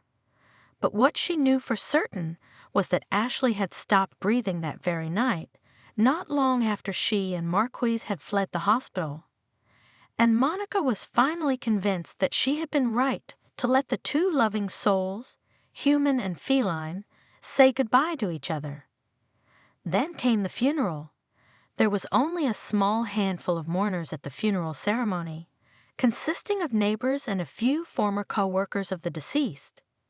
A young man in his early 30s stood close to the coffin, his face expressing genuine grief. Monica guessed that it was William. As they began to disperse, Monica approached him to introduce herself and offer her condolences. "I'm sorry to have to meet you under such sad circumstances," she said. "Your aunt loved you very much." "Thank you, Monica," he said, shaking her hand with a light, musician-like motion. "It was a great comfort to Aunt Ashley that you agreed to take care of her cat. She said she was completely at peace now." "Oh, really?" Monica was embarrassed. "I'm fine with the Marquesa. Would you let me visit her?" asked William. "Yes, of course." Monica explained how to get to her from Ashley's house, where William was to stay for the first time, and they said goodbye. At home, Monica sat for a long time without doing or thinking. The cat was already used to meeting her mistress at the door and waited patiently for her to separate. The girl went to the armchair, took Marquise in her arms. She murmured some quiet words, then faintly hummed some forgotten songs that suddenly came to mind. Such 5 minutes in the evenings became their custom. Marquise received the warmth of human hands, listened with pleasure to the soft female voice. Monica relaxed, stroking the white smoothness of the cat's back, and listened to the purring of the animal. "Here we are, Marquise, just the two of us," Monica told me quietly. "Your mother has left us, but don't be sad for her. She has calmed down now, she is well, she is not in pain, and you and I will remember her with a kind word." A few days passed after Ashley's funeral and William called. Monica invited him to visit, remembering his request to visit Marquise. In the evening she hastily set the tea table. There was no need to clean up for her guest. Monica and Marquise's house was always in perfect order, as if in the absence of her mistress, the cat had been diligently keeping it clean and cozy. William came at the agreed time. He brought Marquise a large bag of cat treats and toys. Monica immediately at the entrance handed a luxurious bouquet of fragrant lilies, and she immediately placed the fragrant flowers in the middle of the table. The cat treated the generous gifts favorably, even tried the new balls with regal strokes of her paw. Then it settled down in its usual place and looked at the couple talking at the table with closed eyes and purred contentedly. Meanwhile, William took out a bottle of Prosecco. "Monica, do you have a corkscrew?" "Oh, I don't have one. I've never needed one." The hostess was confused. She couldn't tell her that she had been living alone all these years without merry company. Frankly speaking, her evenings were no different from the evenings of an old pensioner, and meanwhile at work she was quite sociable and was quite attractive. "Oh no," said William resolutely. The straight line would be drawn, problem solved. The bottle must be opened and drunk. I can't afford any weakness today. How can I not drink good wine with such a beautiful woman on my first meeting? Monica, lively and cheerful, carried more and more tools. "Try a fork, and here's a knife." "Oh, wait, I have a screwdriver." And she, giggling, dragged the most valuable, in her opinion, tool that could only exist in the house of an old bachelor. Laughing at her own dexterity, William managed to open the bottle with the tools at hand. Monica brought glasses. The first toast was to acquaintance. Both liked the wine. Then they drank, remembering the departed Ashley, without clinking glasses. Aunt Ashley was only 48, a little less than Mom. William said sadly, "She was my mom for the last few years. She called every day, sent me money, even bought me and Uncle Eric clothes without me. Aunt Ashley used to guess my size and my tastes." "Oh, Eric, was he at the funeral?" Monica asked. "No, I didn't call him. But their mutual co-workers said he was away with the baby just these days for some kind of baby checkup. You know, Monica, Ashley's aunt, didn't say anything about him at the end of his illness, but I think she forgave him. She loved him very much and thought, I guess, that he deserved such happiness, a son, at least in his old age, and I guess I'm a maximalist, I can't forgive Uncle Eric. I talk to him whenever I get the chance, even understand to some extent his deed, but you know, Aunt Ashley, she was all straight and honest, no niggles anywhere, no corner of the secret. She should have been happy, from beginning to end. But it's that damn disease. I'm so sorry we met her so late," answered Monica. "I always dreamed of having a friend, Ashley older. The more I was good with her." "Oh, you just didn't see her young, Monica. She was all fire and brimstone, lighting everybody up. She was bright, you know? Uncle Eric always called her white for a reason. Still, she had a wonderful life, didn't she? Monica looked up at him. And from what you remember, she gave herself to life to the full. That's great, but I always wondered if she was alone. She had friends, comrades from way back. She remembered them so warmly, I didn't feel comfortable asking about it. It was her choice, Monica. Aunt Ashley, a person of great dignity. William spoke of Ashley as if she were alive. When she got sick, she deleted herself from all social media. She even stopped answering her phone. She was determined that she would not overshadow other people's lives. Let her friends not see her helpless, weak, balding after chemo. She had to make an exception for me. We've always been very close.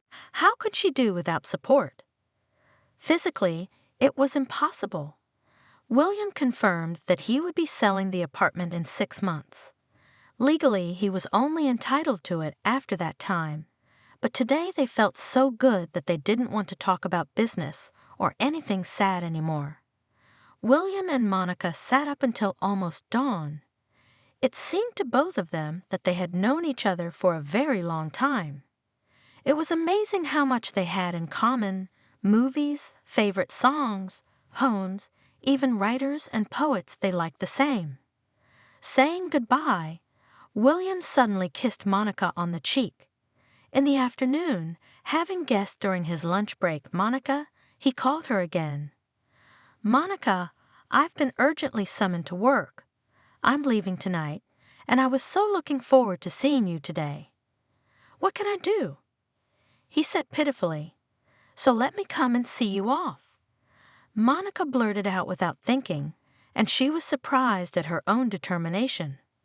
William was delighted. Really? I wouldn't dream of it. Come straight from work to my Aunt Ashley's apartment.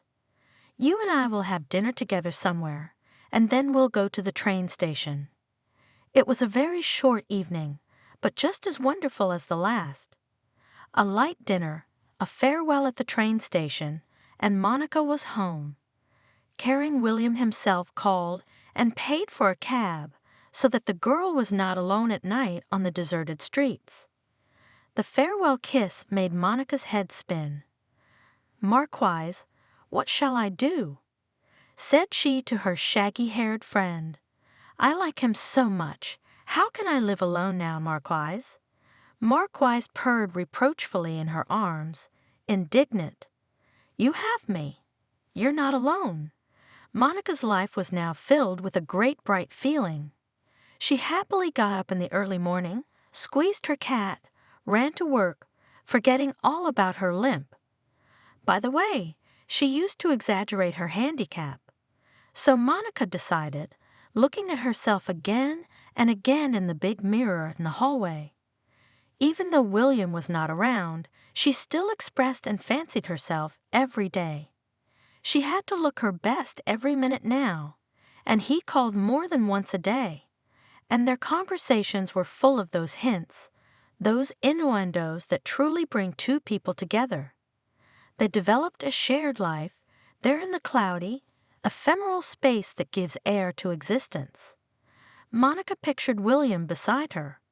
Yes, he is not handsome, but he is so good with his gorgeous smile, his quick, dexterous movements. And most importantly, he treats her so carefully, as if she were made of something beatable, alert to all her movements. One of the sunny June days, the doorbell rang. Monica, in a kerchief and an old robe, who was not expecting anyone, came to open the door to the sudden guest. William? Monica was both bewildered and delighted. And here I am. She looked around the room, which was chaotic as usual. Monica decided to change the wallpaper and freshen things up. In the back of her mind, she was waiting for William to arrive, for it would soon be 6 months since Ashley's death, and he would have to inherit the apartment. I'll make something for breakfast. She hurried after the first greetings. No, Monica, I'm not going to let you do anything on the day I arrive. Get dressed, We're going to a nice place." They left everything in the same disheveled state and went to smoke at a cafe owned by an old acquaintance of William's. Juicy steaks, sparkling wine, fruit. Monica enjoyed it all and marveled at how much pleasantness and pleasure there was in life. And why did she think it wasn't all for her? William had opened her little joys, but he had also become her great joy.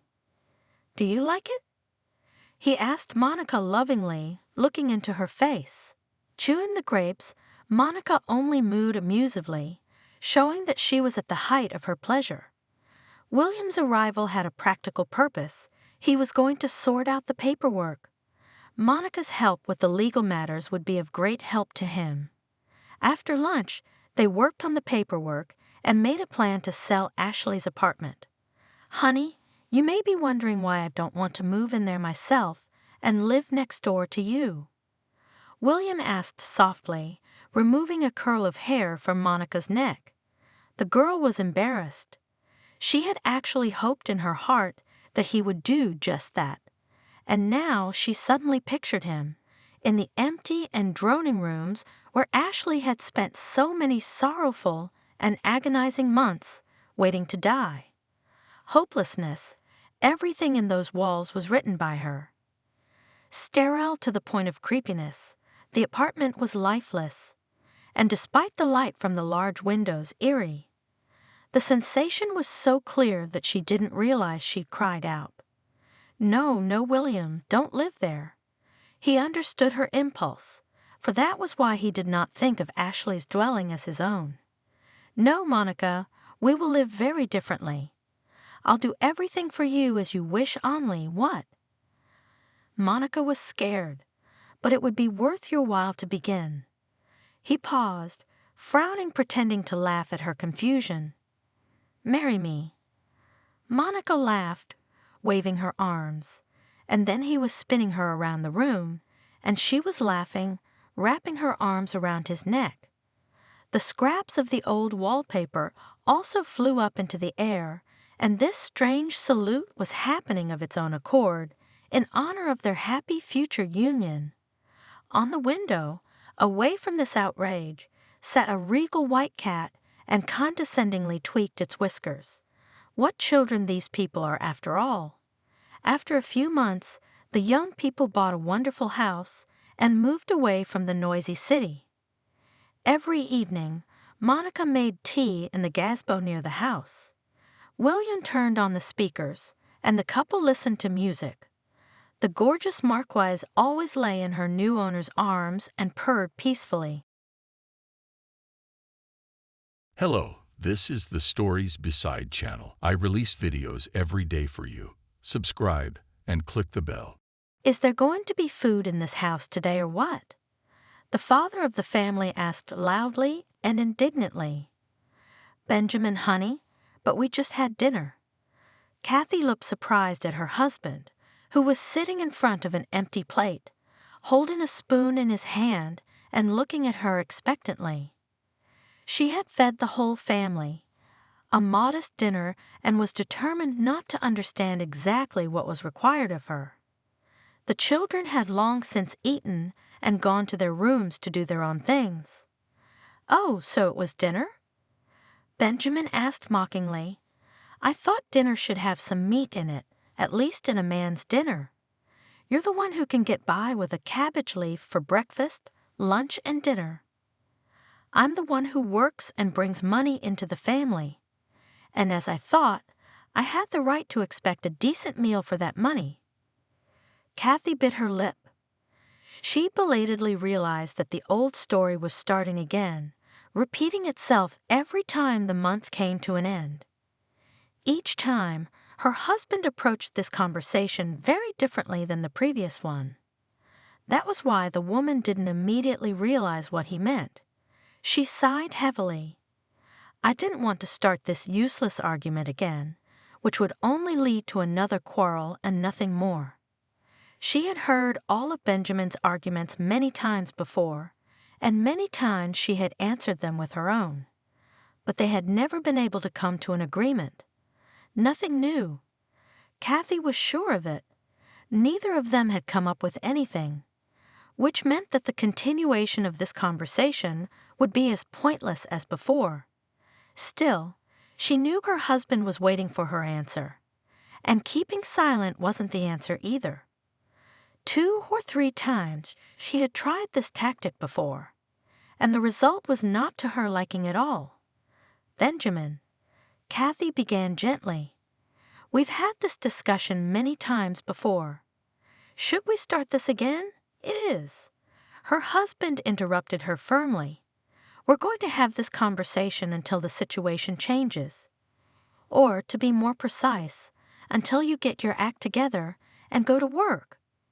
I can't, after all, drag you all around my neck forever." Kathy spluttered. "Honey, how can I go to work? They're not taking the little ones to daycare yet. There's no room anywhere. We can't afford a nanny, even if I got a job somewhere. But other people manage somehow, without any nannies. Other people have grandparents, sisters and brothers, someone else. But we have no one. I'm an orphan, and your parents don't want to take care of the kids, even for half a day. So I could get a part-time job. Don't put this on my parents again. They raise their own kids, and they don't have to take care of yours." Kathy froze on the spot, even stopped washing the dishes, which she had begun to do during this awkward conversation. The word alone hurt her, as if her husband had hit her. However, she wasn't sure physically hitting her wouldn't have come out less painful. "What do you mean with mine?" she exclaimed. "They are our children, Benjamin. You wanted them as much as I did." Benjamin grinned wickedly. "I did, but I didn't," he said. "It's not like we agreed that I'd have to carry the whole lot on my back. I thought that you'll sit on maternity leave for a while, and then, like all normal people, you'll go back to work. And now that you're a housewife, the kids are your responsibility, and I have nothing to do with them." Kathy felt as if someone was squeezing her throat with strong fingers. These statements were something new. Benjamin had never made such statements before. Yes, he complained that he had to feed his family alone, on his salary, which was not very high. His wife couldn't provide him with what he thought he needed, but never before had he claimed that their joint children had nothing to do with him. Benjamin, however, as if reading her thoughts, and certainly seeing her condition perfectly well, decided, it seems, to finally finish his wife. "And as for the younger ones, which you, so actively covering your laziness," he said, "so I'm not sure that it's from me. I worked all day while you and Michael were on maternity leave. There's no telling who might have been visiting you during that time." Of course, Kathy couldn't take such unfair accusations any longer. Gasping, choking with tears, almost unable to see her way, she rushed out of the kitchen and, not realizing how she had done it, found herself in the nursery. 6-year-old Michael was looking after his younger brother and sister. Surprised, he looked up at her. "Mom?" he asked in an unusually serious tone for his age. "What's wrong?" "Nothing, son. Everything is fine." Kathy belatedly, realizing her mistake, tried to inconspicuously wipe away her tears. The boy looked at her carefully, then shifted his gaze to the younger children and nodded slowly. Obviously, he decided that his mother didn't want to disturb the little ones, and that was why he was trying to pretend that everything was fine. Kathy didn't try to dissuade him, but just quietly left the room, closing the door behind her. She hoped that the next day Michael would have more important things to do and would not remember the incident. The woman had no idea where to go with her grief. There were only 2 rooms in their apartment, a child's room and an adult's room, and the second room was where her husband could come at any moment. Kathy didn't want to see him now. Besides, she suspected that he would not give up his favorite subject so easily and would continue to annoy her with his remarks. There was only one way out, despite the lateness of the hour, and that was to leave the apartment. Of course, leaving the children virtually alone was not the best solution. On the other hand, in such a state, she obviously will not be able to interact with them normally. And therefore, whether she is in the apartment or not does not play a special role. The younger ones would still be left in Michael's care. At least Kathy had no doubt that he would put them to bed properly and go to bed on time. Her son was responsible beyond his years, loved to mess around with his brother and sister. Of course, the woman tried not to let the children be alone for long periods of time. But when Michael took to tutoring the younger ones in her presence, she could see that he was doing a great job with them. Yes, she was lucky to have a son, and at the moment that was her only consolation. She walked aimlessly down the street, hardly looking around, not even noticing the beginning of the rain, small and nasty. All her thoughts were centered on one single question: how she had come to such a life. How had her happy youthful love ended when her husband openly accused her of infidelity without any reason? Kathy remembered how they had met. She is a young economics student at one of the country's leading universities. He was a promising young entrepreneur. Together they seemed to others, and to themselves, to be a perfect couple. Their relationship developed like in some romantic fairy tale. Courtship, gifts, restaurants, huge gorgeous bouquets of flowers. Both of them had a great future ahead of them, and hardly anyone could imagine the poverty and doom in which these people found themselves now. And this fall began, perhaps, at the very moment when Benjamin began to persistently persuade his future wife to leave the institute. Why would you do that? He said, "My income is enough for two. You will stay at home, cook, clean, bring up children after all." At first Kathy flatly refused to even hear about it. Raised in an orphanage, who had every chance to be at the bottom of life, she by incredible diligence and by some miracle managed to get into decent society. And now she clung to that opportunity with all her might. However, in the end, Benjamin managed to convince the girl that now this wonderful new world, in any case, will not go anywhere from her. And at first everything was really good. Kathy, as Benjamin had planned, was setting up a household in the common house while he was doing his business. They had enough money, even with a surplus. Nevertheless, somehow it didn't work out. There were always some not obligatory, but pleasant things that I wanted to buy right now, and perhaps none of them at that time thought about the need for any savings. My parents would help us in case of emergency, Benjamin assured his young wife. When she timidly started talking about it, "You know they're not poor," Kathy still didn't know. He himself at that time believed what he was saying or was deceiving her, confident that that very critical situation would never happen. Anyway, after a while, something happened to his business. Kathy did not go into details, and knew only that over time it began to give less and less profit, until, in the end, did not finally collapse. And that's when it became clear that Benjamin's parents weren't going to help the young family in any way. "Except for you," his father told him. "We have younger children who are not yet on their feet. And you're a grown man, and you have to deal with your problems on your own." Then they had to sell the luxurious large apartment in which they lived and move to a small 2-room apartment on the outskirts of the city. Surprisingly enough, Benjamin himself was most dissatisfied with this arrangement. Apparently, it was the fact that he had spent his whole life in luxury, and now he was forced to carry a rather miserable existence. Kathy, on the other hand, was philosophically calm. She, of course, had also become accustomed to a poor life, but she had once led it, and therefore was more prepared for various difficulties and knew what to do under such conditions. Quite quickly she found a job. She got a job in a store as a saleswoman. The salary, of course, was modest, but it was still better than nothing. She didn't see any other options for herself anyway. Benjamin, on the other hand, chose a completely different way to solve his problems. He went on a long-term bender. Kathy didn't blame her husband for anything. Things happen in life. On the contrary, as a decent wife, she tried to inspire him, calm him down, and support him. And in the end, her efforts succeeded.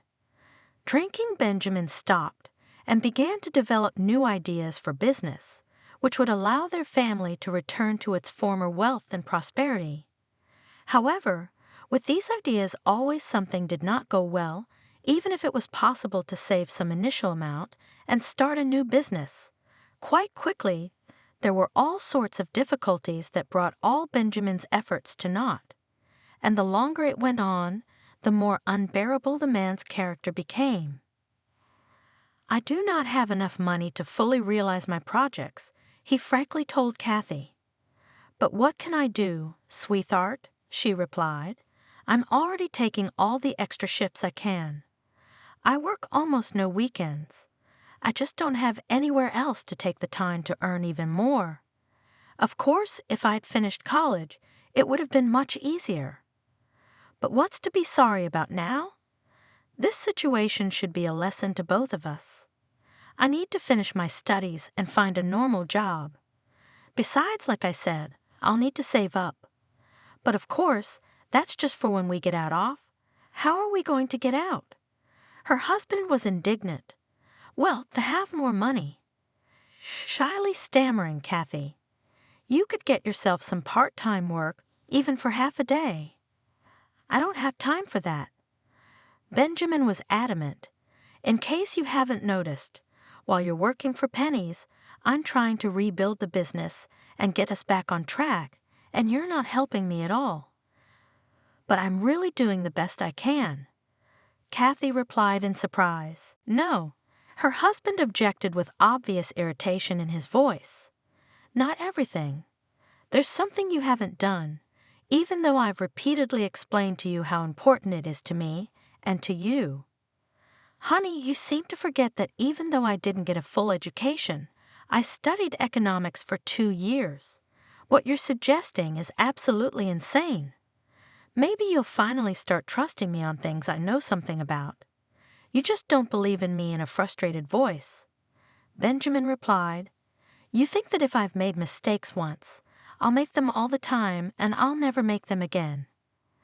After such statements, Kathy, of course, immediately rushed to convince her husband that he is deeply mistaken and no one believes in him as much as she does. Eventually, this conversation would end with nothing, only to begin again the next day. However, no matter how hard Benjamin tried, there was no way Kathy could agree to his plan. And his proposal was very simple: to take out a large loan in her name to put the money into business. He, a bankrupt, and in addition officially unemployed, no bank wanted to lend.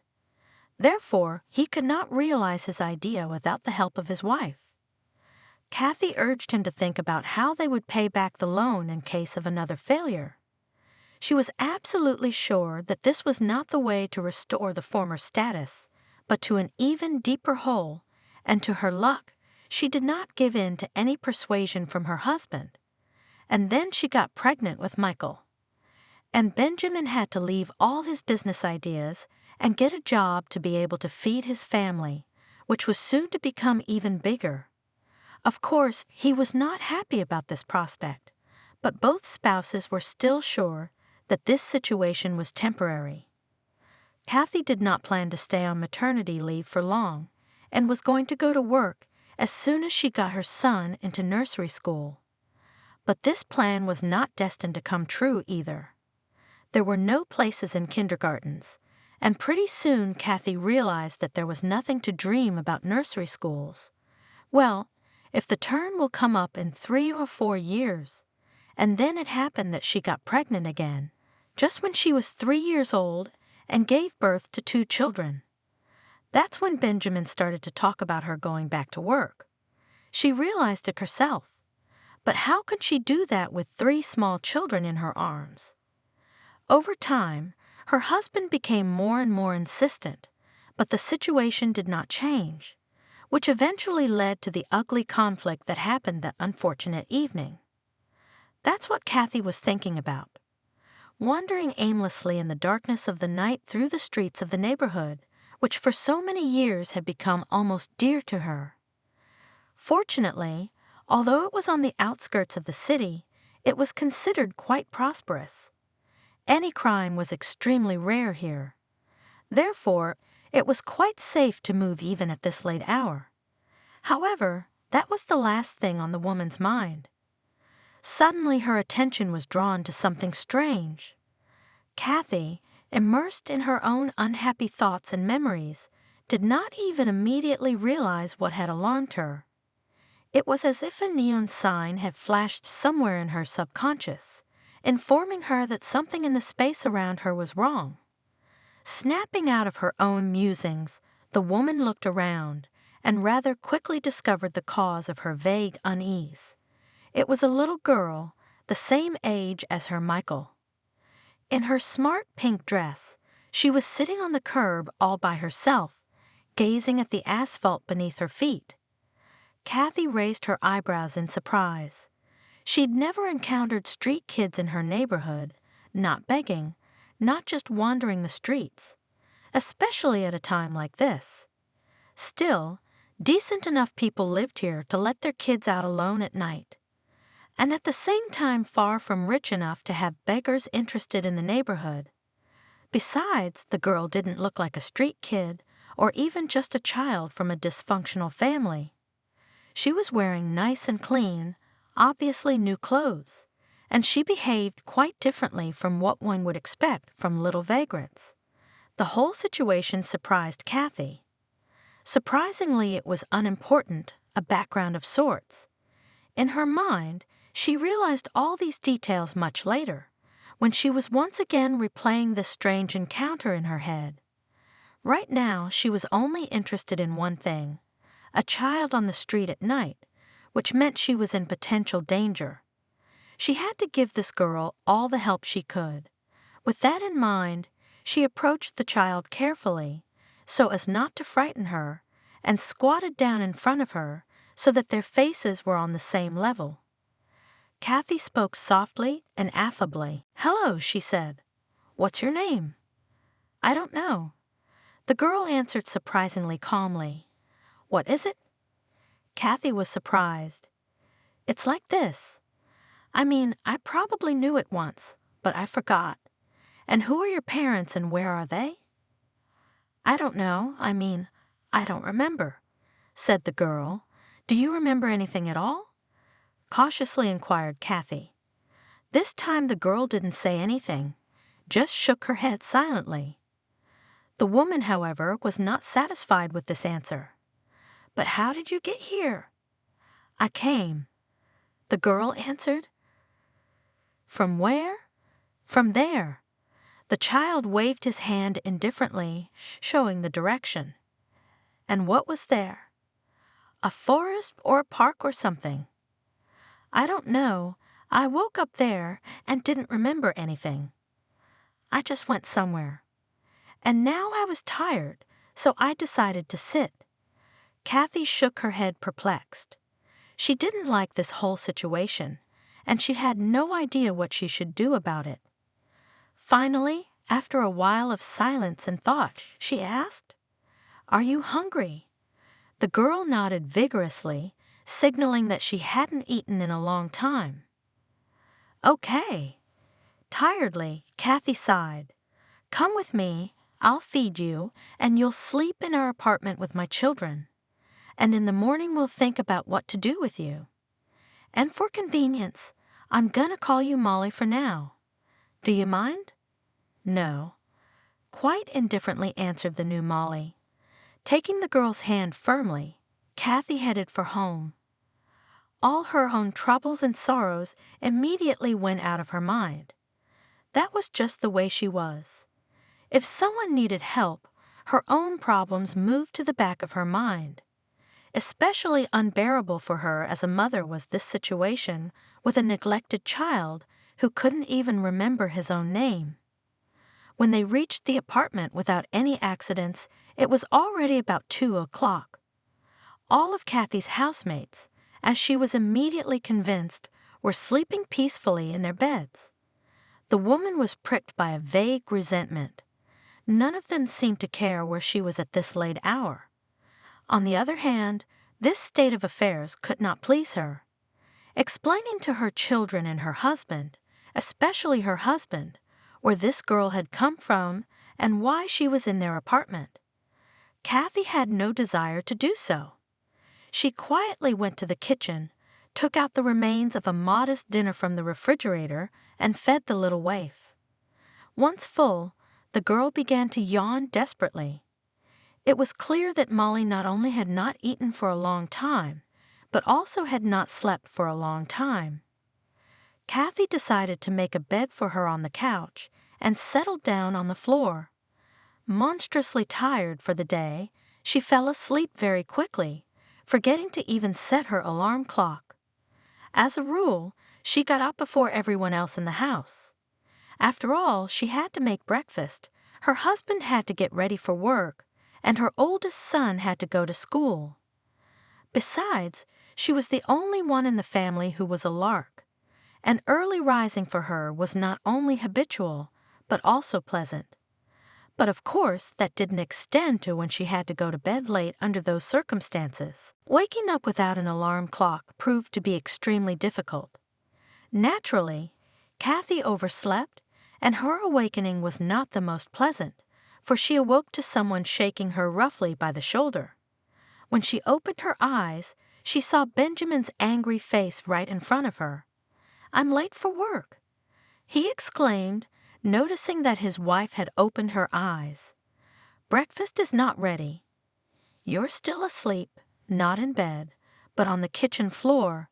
And explain to me, please, who is that girl sleeping on the couch?"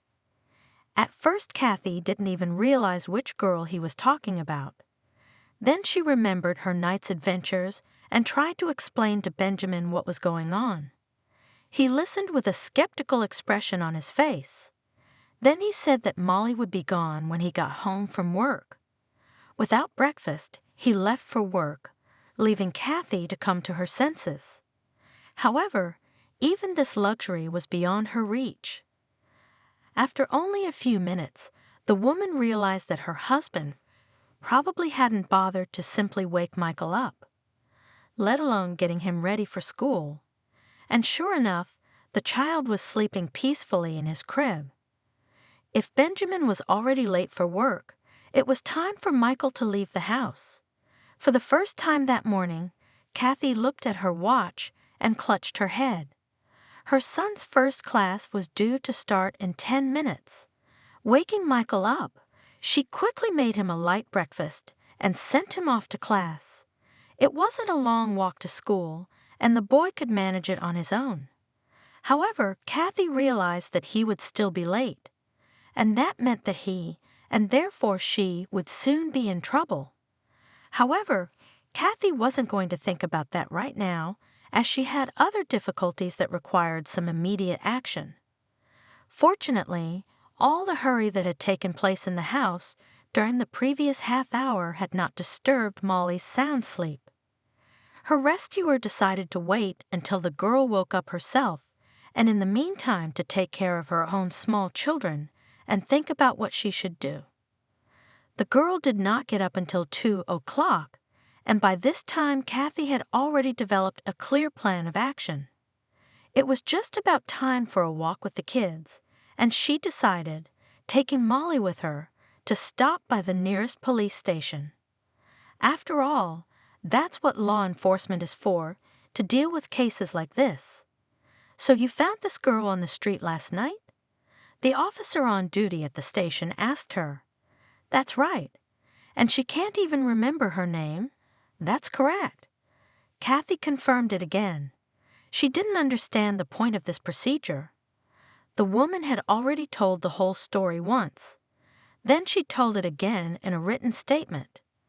And now, reading her statement, the police officer for some reason again asked about literally all the circumstances that she had already repeatedly disclosed. "Why didn't you go to the police right away?" "You see, I was very tired, and it just didn't occur to me that it was necessary to do exactly that." "I see," sighed the duty officer. Molly turned out not to realize that it was about her. Or she did, but she didn't pay much attention to it. Instead, she looked at the room they were in with interest. Although in Kathy's opinion, there was nothing fascinating or even beautiful about it, nor could there be. "And what do you plan to do with the child?" the policeman asked after a moment's silence. "What do you mean?" Kathy was surprised. The question had shocked her before it had been asked. The woman sincerely believed that now the girl's fate was the responsibility of the law enforcers. Directly, the duty officer replied indifferently, "We can put her in a special institution, or she can stay with you for now." Kathy's eyes darkened. The choice she was being offered was impossible. On the one hand, her husband had made it quite clear that she would not be here by this evening. On the other hand, her husband had made it quite clear that she wouldn't be here by tonight. And she realized that they couldn't afford another child. They could barely manage their own. All this was understandable and logical. But the other side of the coin was in the words. A special institution, an orphanage. It was unthinkable to let this girl go there. Kathy remembered very well, despite the years that had passed, how difficult it had been for her to live and grow up in the orphanage, how she had had to endure the bullying of other children and the cruel punishments of the educators. For her it was all in the past. She endured and overcame everything. But she was born into a dysfunctional family and lost even the parents she had. She was used to hardship since she was a child. For her, this kind of treatment was the order of the day. Molly, on the other hand, was a completely different matter. It was immediately clear that she was a homely, beloved, maybe even a little spoiled child with obvious mental trauma, since she couldn't remember her past or even her real name. Kathy was absolutely obvious that this girl simply would not survive in the harsh conditions of the orphanage. Of course, at that moment, the woman had no time to go through all these long and tedious thoughts in her head. But they were undoubtedly what motivated her decision. Looking into the eyes of the duty officer, she answered firmly, "The girl will stay with us." That was the policeman's perfect answer. He was obviously expecting such an answer, and when he received it, he suddenly opened up. "I'm an orphan myself. I can see that this girl doesn't belong in an institution like this." "That's what I thought." Quite coldly, Kathy replied. "As a matter of fact," he went on, not noticing her tone, "it's not exactly in the rules to leave her with you. But I'll try to straighten it out." "Good," the woman replied. "Can we go now?" "Yes, of course. If we hear anything about the little girl's relatives, we'll call you. But to tell you the truth, I'd advise you to start looking on your own. You know, sometimes the internet can do more than the police." When Kathy finally got home, she found a distraught Michael there. He had already returned from school and dejectedly showed his mother his diary, which contained a note about his tardiness and the fact that the class teacher had called her in. "I'm sorry, Mom." Guiltily, the son said, "I should have gotten up myself in the morning." "No, you didn't," Kathy replied. "You know it's my job to wake everyone up in the morning. Not because it's my job or anything like that, but because that's what we agreed. So I'm the one who should be apologizing to you." From their conversation, it would seem that no other girl was present in the apartment. Michael, though he squinted at her with some bewilderment, tactfully did not ask any questions. Kathy once again thought about how lucky she was to have a son who, unlike many, even the twins, had been a trouble-free child in his early childhood. Leaving the younger children in the care of the older ones, Kathy set about preparing dinner. Then everyone sat down at the table, much to the woman's surprise. Michael and Molly had somehow managed to become friends and were chatting animatedly about something of their own. And only after the meal, when the girl was not around, her son approached her with an obvious question. "Mom, is Molly going to live with us now?" "I asked her, but she doesn't know yet." "Yes, son," Kathy replied. "The girl is lost, and she needs help. If we don't take her in, she'll go to an orphanage. It's a good thing she's staying." Unexpectedly, Michael concluded. "Why?" Mom was surprised. "The younger ones like her." Her son told her earnestly, "So it'll be easier for you and me now." Patting his hair, Kathy laughed and went about her usual chores: laundry, cleaning, preparing dinner for her husband. She preferred not to think about what would happen when he returned from work. However, the scandal exceeded all her expectations. "What the hell is this?" Almost shouting, he was pacing the kitchen. "Do not you have enough of your own? You picked up some other mongrel." "She's not a mongrel." She was sticking up for Kathy. "Besides, it's only temporary until her parents are found. We can't let her end up in a foster home. I mean, look at her. She's a total home child. There's no reason for her to be there. There's a special institution for people like her. And she has no business being here. Have you given it any thought? Our charity worker. How are we going to feed her, clothe her? And all the other expenses associated with keeping a child. What do you know about child-related expenses?" Unexpectedly, even to herself, Kathy burst into flames. "Have you ever bought anything for them? Do you have any idea what a child's needs are?" She didn't know what had prompted her to begin this accusatory speech. Perhaps it was just a resentment that had built up in her soul over the years, and now she needed a place to vent it. Her husband listened to her angry confession, unusually quiet, without interrupting or objecting. He must not have expected such pressure from his wife, usually affectionate, calm, even in conflict situations. And Kathy kept talking and talking, saying everything that had accumulated in her soul, and that the money that he earns, categorically not enough to live on, and that it could have been avoided if he had gotten a job right away instead of sitting on her neck for several years. She even reminded him of the various excesses that he allowed himself after the birth of their children, while she herself had to count the pennies that he gave her to somehow feed and clothe the whole family. She talked, of course, not only about money, also about how their relationship had deteriorated, how she lacked the former love and romance, not only and not so much flowers and gifts, of course not. She would like some simple human attention, and at least a little warmth and participation, instead of constant unfair reproaches. "Well," in a perfectly calm tone, Benjamin said, when Kathy had finally finished her monologue, "I take it you're all much better off without me than with me."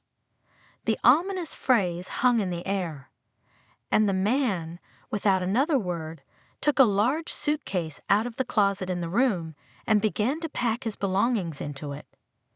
Kathy, it would seem, should have, seeing this, started crying, apologizing, telling her husband how much she loved him.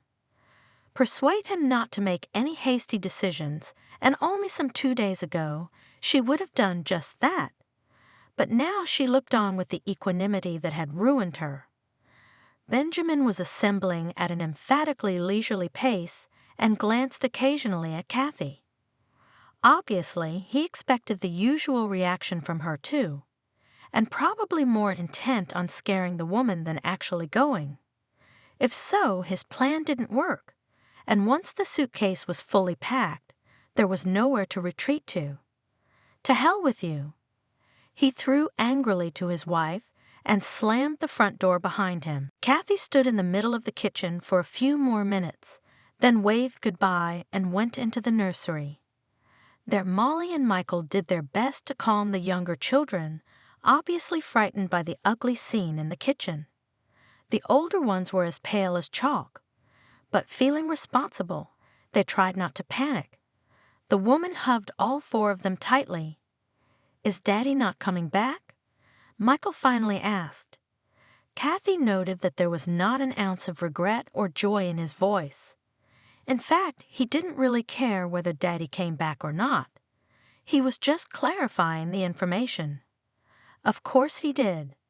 The man who rarely came home, even on weekends, was almost a stranger to the children. "I don't know."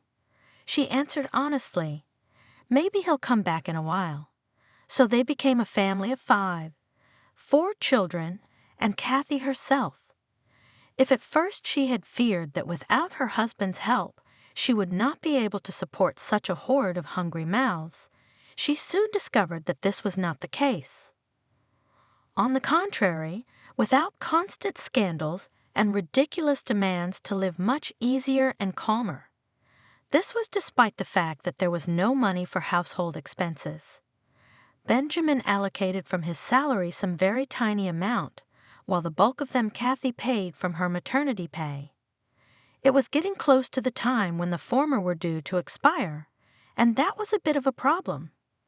Kathy realized there was no way she could go full-time with 4 young children.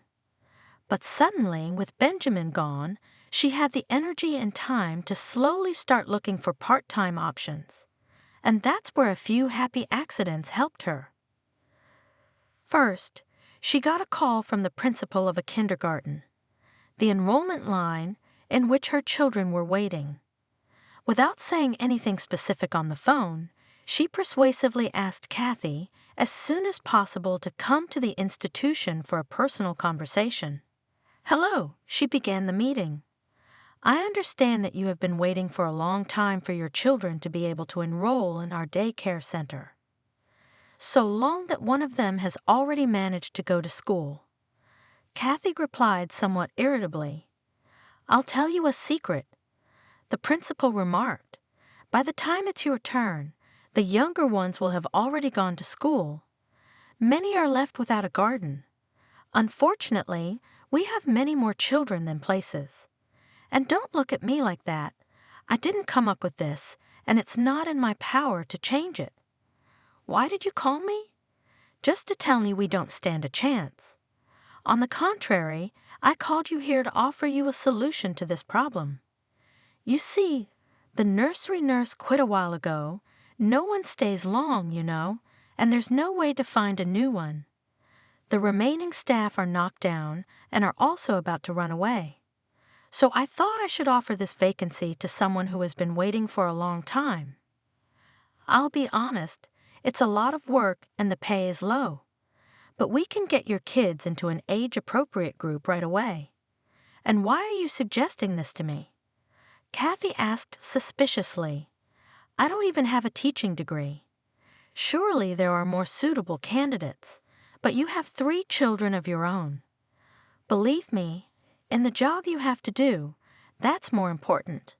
However, I will not hide, more suitable candidates, as you put it, we also made such an offer. But none of them accepted it. So we made a list of those who might be interested in such a deal, and you were not the first one I called. Is that answer satisfactory?" Kathy was fine with that. Now she had some work, which could be perfectly combined with taking care of the younger children. The older ones were already independent enough to spend a few hours in the apartment without her and to heat their own lunch. Moreover, the kindergarten was not far from their school and home. Of course, they were not living very well, but not worse than before Benjamin left. Life was beginning to get better, and after a while a second good thing happened. This time Kathy was called in by the same police officer on duty who had taken her statement about finding Molly in the street a few weeks ago. "Any news about her parents?" Kathy asked hopefully. "Alas, none," the policeman replied. "Like I told you, we're not very good at this sort of thing. especially since the data set on her is minimal. Have you tried looking for her yourself? I didn't have time for that, the woman shrugged. I have 3 of my own besides her, you know. And recently my husband left. I see. The policeman sighed. But in general, I called you on a very specific case. You see, I've finally managed to formalize Molly's stay with you. That means that now you can put her in school and everything. That's great, Kathy replied. The fact that Molly couldn't go to school was really stressing the woman out. For now, she was tutoring her on her own. But she realized that this issue would have to be resolved no later than the beginning of the next school year. And already summer was fast approaching. And that meant that the problem would soon become acute. Yes, besides, you become the girl's legal guardian. That, of course, comes with certain benefits. Plus, I understand you'll qualify for certain benefits as a mother of many children. It worked out exactly as he said. Of course, there was never enough money for anything. But now at least Kathy could be sure that the children would be clothed, fed, and enrolled in school. Contrary to her fears, life without Benjamin had not collapsed not only financially, but emotionally as well. No matter how hard she tried, she still could not experience any feelings about his departure. Something must have burned out in her, the very moment her husband recklessly accused her of non-existent infidelity. Such a reaction was very surprising to Kathy herself. But for all that, it couldn't help but make her happy. With 4 children in her arms, it would be bad timing, the misery of a collapsed love. On the other hand, perhaps the children were precisely what contributed to her peace of mind.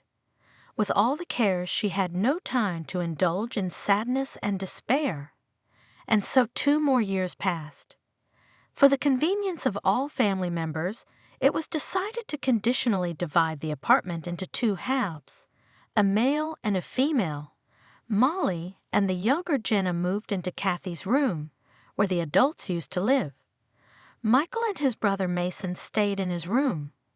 It was cramped, of course, but so far it hadn't caused any particular problems. Molly and Michael's friendship was growing stronger every day. They now went to the same school. True, the girl was a grade younger. The boy treated her like another little sister and patronized her in every possible way. With the younger children, she also had a great relationship. In short, despite her unexpected appearance, she fit perfectly into the family. Kathy herself loved the girl as her own daughter and sometimes even forgot that this is not true. Molly, in turn, quite quickly got used to calling the woman Mom and her children brothers and sisters. The day on which the girl was discovered amicably decided to consider her birthday. Kathy, it seemed quite symbolic. After all, who knows what might have happened to Molly? If she hadn't caught her eye in time. In a way, it could be said that it was Benjamin's horrible scene that night that had saved the little girl from a much sadder fate. And although Kathy was glad that Molly was now her daughter, she couldn't quite put her finger on it. Was there no one looking for the girl? On the advice of a policeman, she repeatedly advertised for the found child, and all to no avail. The police also did not succeed in finding her parents. The fact that the girl had never regained her real memories added to the worry. It seemed that until the moment she woke up in the park, she simply did not exist in this world, which of course could not be true. And Kathy would very much like to know how things really were. But the various doctors at the budgetary polyclinic only waved their hands. They had never dealt with such severe cases and had no idea what to do in such a situation. The only thing that one of them could do was to give the contacts of a good private clinic, specializing in helping children who have lost their memory. But the family, of course, had no money for this. Molly herself, The lack of memories of the past, it seemed, did not bother in the slightest. She childishly naive lived today and knew only that in this day it is good for her. And what was there before all this was not so important.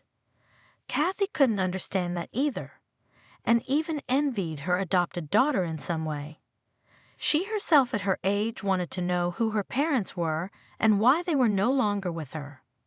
And in the end, she had so driven the teacher with her questions that she had answered her honestly and directly. Alcoholics, they were back alley, she said through her teeth.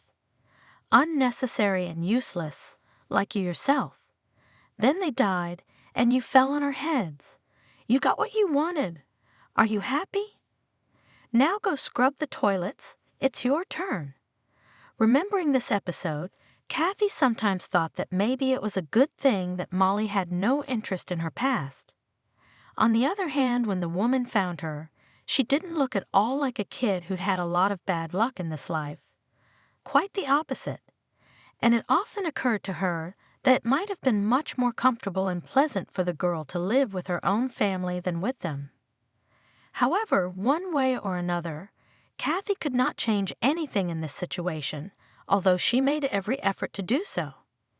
And in the end, she resigned herself to the idea that they would never know the whole truth. And perhaps it was at that moment that she finally decided that the girl was not just temporarily living with her, but was a full-fledged member of her family. And then the question arose. That is not just to be her guardian and fully adopt the child. And here she faced a funny and at the same time sad legal subtlety. Still in an official marriage, she could not do it without her husband's consent. That meant only one thing: she had to get a divorce. With a heavy heart, Kathy dialed Benjamin's number.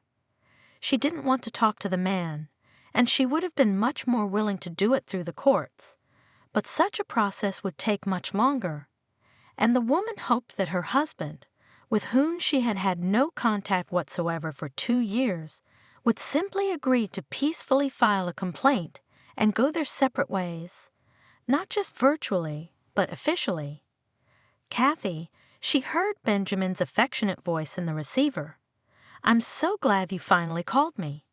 You have no idea how much I've missed you. Kathy was taken aback. On the one hand, something painful, yet sweet, pricked her heart.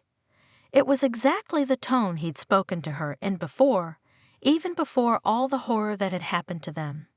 And for a moment, it was like she was back in those happy times.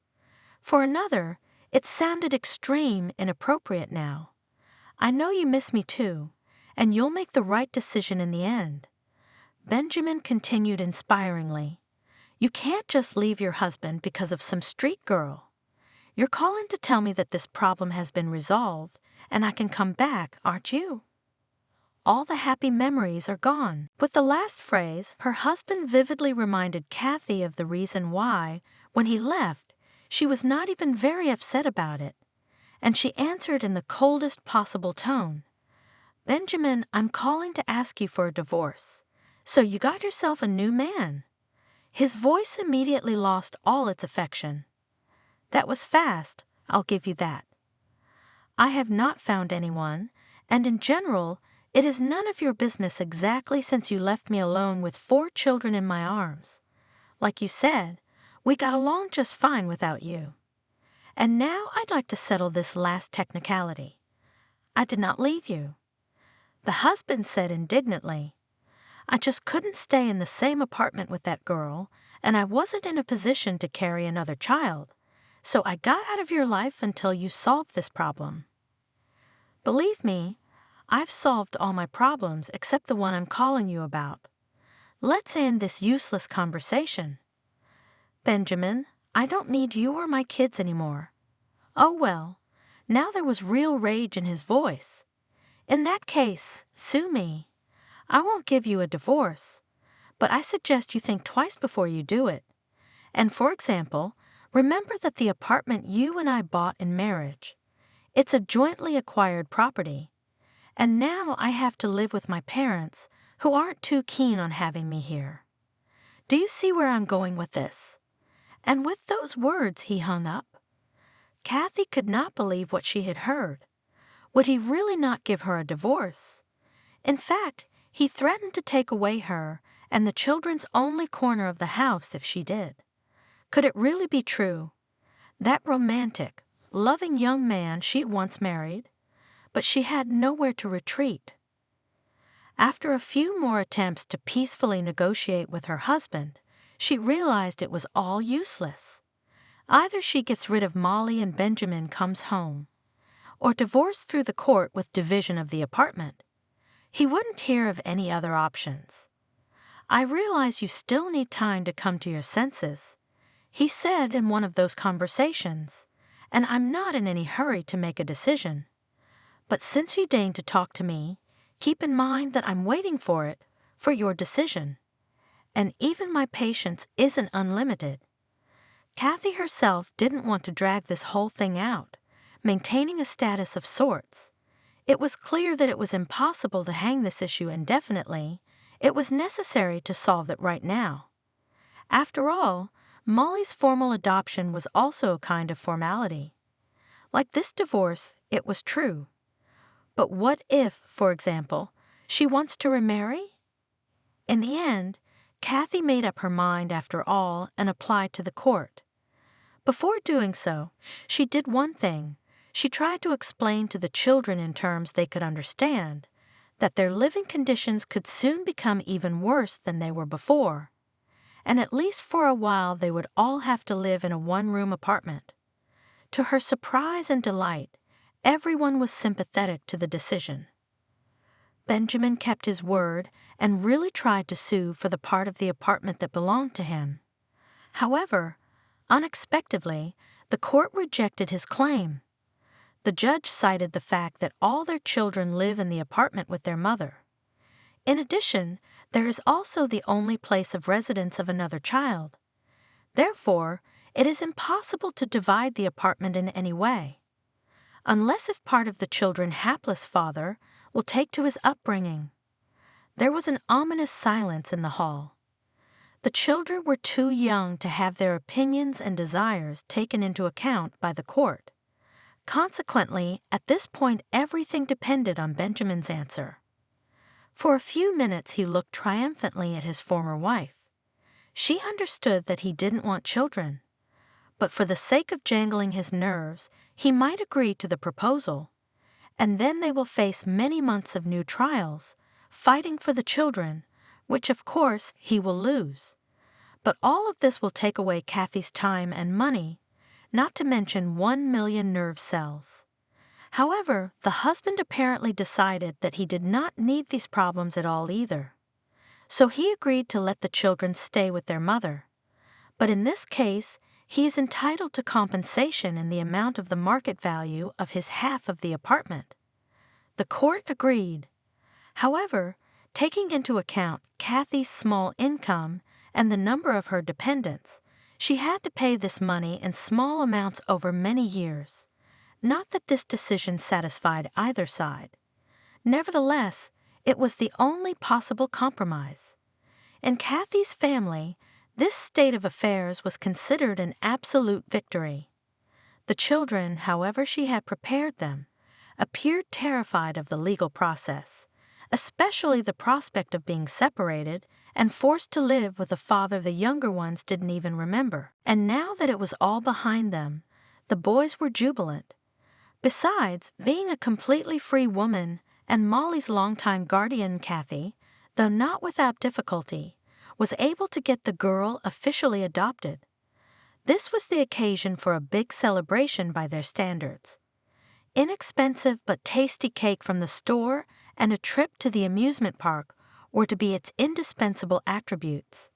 None of the Kathy children had ever been to such a place in their lives, but of course, each of them dreamed of going there at least once. For 3 months, the woman cut all the expenses she could, just to save up money for this trip and arrange a real entertainment for her children. And now the big day has come. The children looked around with interest, trying to choose which of the various entertainments they would like to experience. Of course, trying everything at once was out of the question. And fortunately, even the little ones were well aware of these limitations.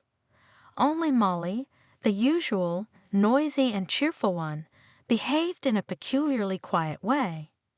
She was looking around with a strange expression on her face, as if she was wondering why she was in this place. But it was a very different kind of wonder from everyone else's. Molly paid very little attention to the rides themselves. They seemed very familiar to her. "Molly, are you all right?" Kathy asked her, concerned about the girl's atypical behavior. "Yes, I'm fine," Molly replied, her voice quiet and colorless. This startled the woman even more. The intonation of the child was radically at odds with the meaning of her words, which was completely out of character for Molly. Open and trusting. She was not used to hiding her emotions, so her attempt to do so was a complete failure. And it alarmed her foster mother even more. However, Kathy did not continue this dialogue. She realized that if Molly had any reason to try to hide her feelings, then no matter how much she questioned, she would only succeed in making the girl even more withdrawn. Otherwise, there's a good chance she'll want to share her feelings. And so it happened. Kathy's own children were completely mesmerized by their surroundings. Unaware of their surroundings, they argued passionately about which attraction to try first. Finally, they came to a common decision and went on the Ferris wheel.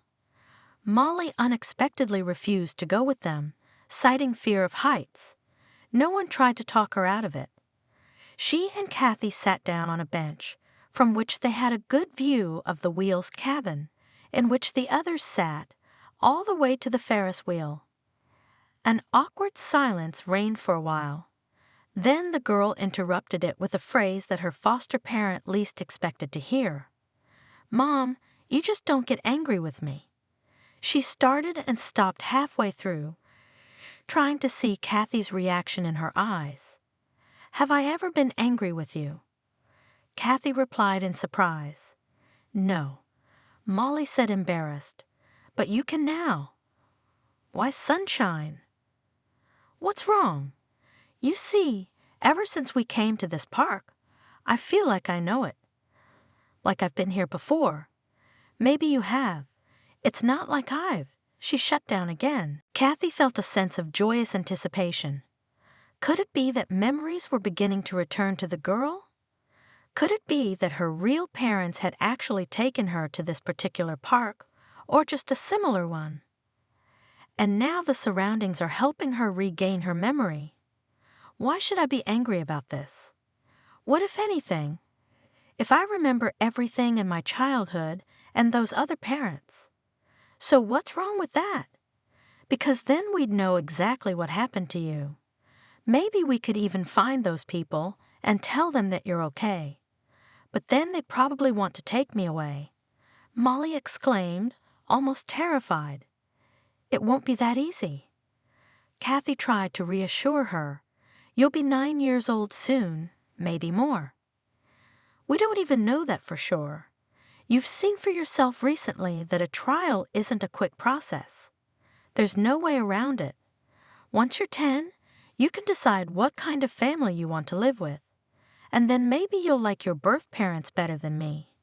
"No way." "Pouty lips, Molly. How could you possibly know that?" "They abandoned me." With childish categorization, the girl retorted. "Maybe not abandoned, but just lost and still cannot find. Anyway, I'm used to you, and to my brothers, and to my sister. I've been trying hard not to remember anything for a long time now, so that—" Molly couldn't find the right words.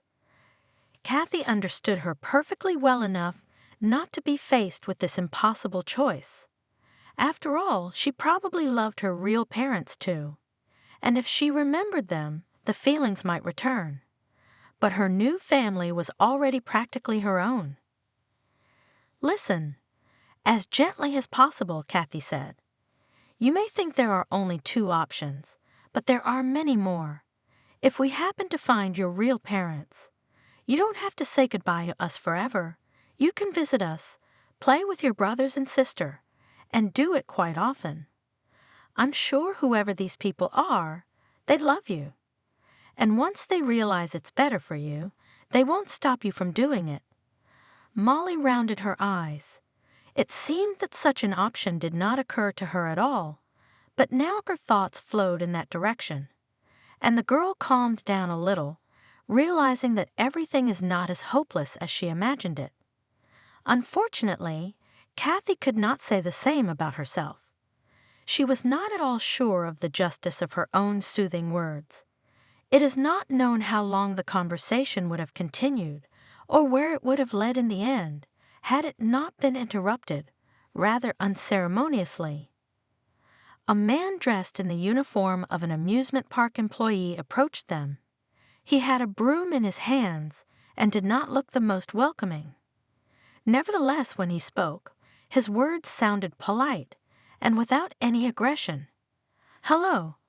I'd apologize, but your daughter looked very familiar. Isn't that Lisa by any chance?" When she heard that name, the girl perked up. From the outside, she was like a lost dog who in a casual conversation of strangers heard her name. She began to stare intently at the janitor, as if remembering whether she had not met him before. "You see, what's the matter?" Carefully choosing her words, Kathy replied, "We don't know for sure, and we can't rule out that it is her. The fact is that this girl was found about 3 years ago, quite far from this place. She was wandering around in the street at a very unchildlike time and remembered absolutely nothing of her past and unfortunately still doesn't to this day. If you really know her, 3 years ago," stunned, exclaimed the janitor. "I'm sorry, I didn't mean to interrupt you, but that's when I and anyone else last saw the girl I'm talking about. Of course, she looked much younger then, but the resemblance is uncanny. Tell me everything from the beginning," Kathy suggested. While the janitor sighed and collected his thoughts, the children on the Ferris wheel returned. Michael, however, realized from the look on their mother's face that something serious was going on and that it was not worth interfering with the conversation. He diverted the attention of the younger ones to something and then gently led them to the new attraction. They used to come here a lot, you see. The girl's family, father, mother, and little girl. The janitor began at last.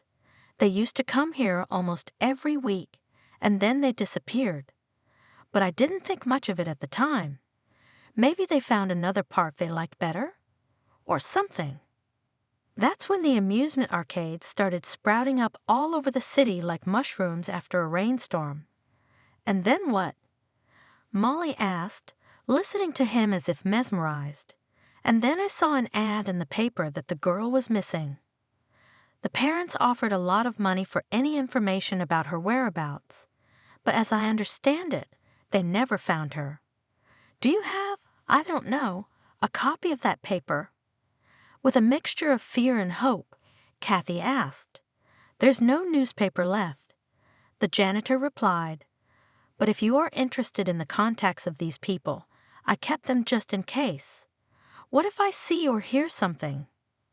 Digging a little in his pocket, he took out an old push-button phone, found the right number, and dictated it to Kathy.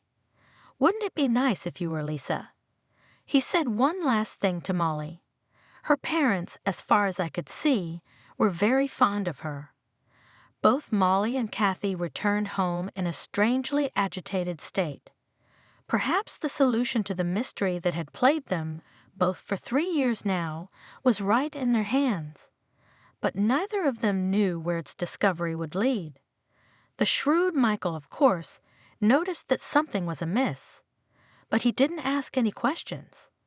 On the contrary, he carefully diverted the attention of Jenna and Mason so that they wouldn't pester him. Kathy spent several days in a row with the phone in her hands, dialing the cherished number, then quickly resetting it before the call could go through.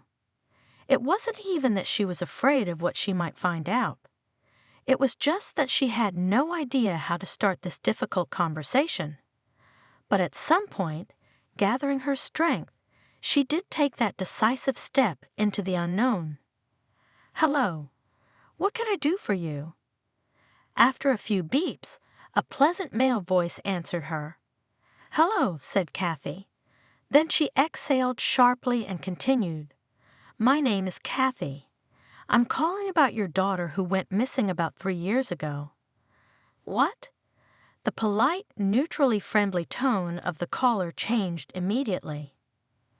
The man was obviously stunned by what he was hearing and had no idea how to react. Whether to rejoice, whether to be indignant, whether to be frightened. What information could this strange woman be telling him? "You know what this is about. There is some possibility that she has been in my care all this time and was recently adopted by me. I can't say for sure, as the girl had lost her memory for some reason and had no idea of her relatives. I don't want to get your hopes up, but a few days ago she seemed to be recognized by the janitor at the amusement park. I think you and I should meet and talk things over." The man replied gruffly. "You're right, but I'd prefer the first meeting to take place without the girl. Why bother her and you unnecessarily?" "I agree," he replied. Only a few hours had passed when Kathy, terribly worried, walked into one of the most expensive restaurants in the city. A man was already waiting for her at the indicated table. Perhaps he was about 10 years older than she was, which did not diminish his beauty. Even in such an environment, the woman could not help noting that he looked just great. "Hello again," she said, taking a seat across from him. He nodded silently. Either he didn't want to say anything, or he just couldn't. Without saying a word, he took out a folder from his business briefcase and put it on the table and carefully moved it to his interlocutor. She, in turn, handed him some simple film photographs of Molly. Opening the folder, Kathy found that the stranger had the same thing on his mind as she had. He had brought several pictures of his daughter, apparently taken shortly before her disappearance at the very same amusement park. In one of the pictures, she posed in the pink dress she had been wearing the night the woman had found her on the street. There could be no doubt. Molly was the one in the image. Kathy had no pictures of the girl from the same period, only the most recent pictures, taken on a recently acquired cheap camera, bought out of hand on one of the classified sites. Despite this, the man apparently recognized his daughter unmistakably. "It's Lisa," he whispered. "My God, she's alive, and as far as I know, perfectly healthy, except for the memory loss. I'm afraid it's true that I had no way of providing the standard of living to which she was accustomed, but the alternative was an orphanage, and I felt that even my modest 2-room apartment on the outskirts was better than that." The man fell into silence again. Kathy did not hurry him. She understood roughly what kind of storm was going on in this man's soul. At last it subsided a little, and he was able to put words into sentences. The first thing he said came out of the blue. "I never introduced myself. I'm Charles. Nice to meet you." Kathy replied in a casual way. "Yeah," he hesitated. "I'm sorry. I'm in a bit of a state of shock right now. But anyway, I have to thank you for taking my little girl in. I've been trying to find her parents for quite some time, but apparently they've separated from you somehow." Cautiously she began. "You, I understand, mostly gave ads in newspapers, and I placed them on the internet." "I didn't even think about the internet," Charles sighed. "And no one told me. Although I've always been told I'm too old-fashioned, especially for my age. Did you report it to the police?" "I did, of course." He sighed, but they couldn't find anything. "That's strange, because the first thing I did was go to the police. I was told by a police officer at the time that there was nothing they could do. Really, I didn't know her name, and I guess they needed to check through their channels. Speaking of which, Charles darkened visibly. Did you say she'd lost her memory? Unfortunately, yes. I took her to the doctors, and there was nothing they could do. It's true that when we were in that very park, it was as if she began to vaguely recognize the place. Maybe if she sees you, it'll trigger the rest of her memories. I'd like to believe that. Charles said with another heavy sigh. Only, you see, there's another problem. What do you mean? You see, the girl has lived in our family like a family member. She became very attached to me, and perhaps more importantly, to my children. And I will, pardon my harshness, insist that they continue to communicate. Unless, of course, you intend to take her in. You're not rich, are you? Charles suddenly clarified. I'm not ashamed of it, and I can assure you that Molly, excuse me, Lisa, gets everything she needs to live. Yeah, that's not what I'm getting at, he said. It's just that I think I have an offer for you that will satisfy all parties. Unless, of course, you value your job too much. What exactly are you proposing? Well, you see, I'm a single busy man, and I'm not sure I can devote the time I need to my child. You see, after everything that's happened, I've been very busy. I have a big mansion in the suburbs. Why don't you move in with the kids? You'll be a live-in nanny. Don't worry about school. You can send your kids there with your own driver. By the way, there's an upscale institution just down the street. I think we can place not only Lisa, but her new siblings as well. I thought you said you had several siblings. 3. Kathy confirmed it, and 2 of them are due to start school this year. So you're in. It's a very tempting offer. Kathy replied thoughtfully. There's just one thing I don't understand. That janitor in the parks said that you always came there in 3s. Where is your wife? Charles lowered his eyes to the table, but Kathy saw tears glisten treacherously in them. Only now did she realize how stupid and tactless her question had been. They had lost a child. Perhaps they had thought the girl was dead. There was no telling what could happen to a mother under such circumstances. You see, said Charles, quite quickly getting over his emotions. Lisa was a late baby, a very long-awaited and beloved child. My wife and I wanted a big family, but it didn't work out for a long time. And then finally, our daughter came along. The doctors said that the second birth the body simply could not withstand. And then our only daughter disappeared, and now she's found. Ah, my poor wife was only a few months away from that moment. She got sick right after Lisa went missing. And now she's gone. I'm sorry. Kathy said quietly, I'm sorry for your loss. He nodded and took a sip of water from the glass in front of him. They sat in awkward silence for a few long minutes, and then, wanting to change the subject to something less painful, they began to discuss the details of the move and Molly and Lisa's meeting with her birth father. As a result, Kathy returned home with a clear plan of action. Her own children took the move to the huge mansion as a magical adventure. Even Michael, always reserved and serious, was almost jumping for joy. Molly alone showed no signs of happiness. She still didn't remember her father, and she was afraid to meet him. She was also visibly upset by the news of her mother's death. Now, I don't remember her. She said Kathy, and I'm not even sad. But if I did, I'd probably be very sad. That's why I chose to tell you now, so you'd be ready when you remember. The woman answered her. It took another 2 weeks before the family was completely ready to move. And then, finally, the day came when Molly Lisa was to meet her birth daddy. All the participants and witnesses of this event, Except for little Jenna and Mason were terribly worried. Even Michael was visibly worried about his sister. Charles organized the transportation of things, and for the family sent his personal driver.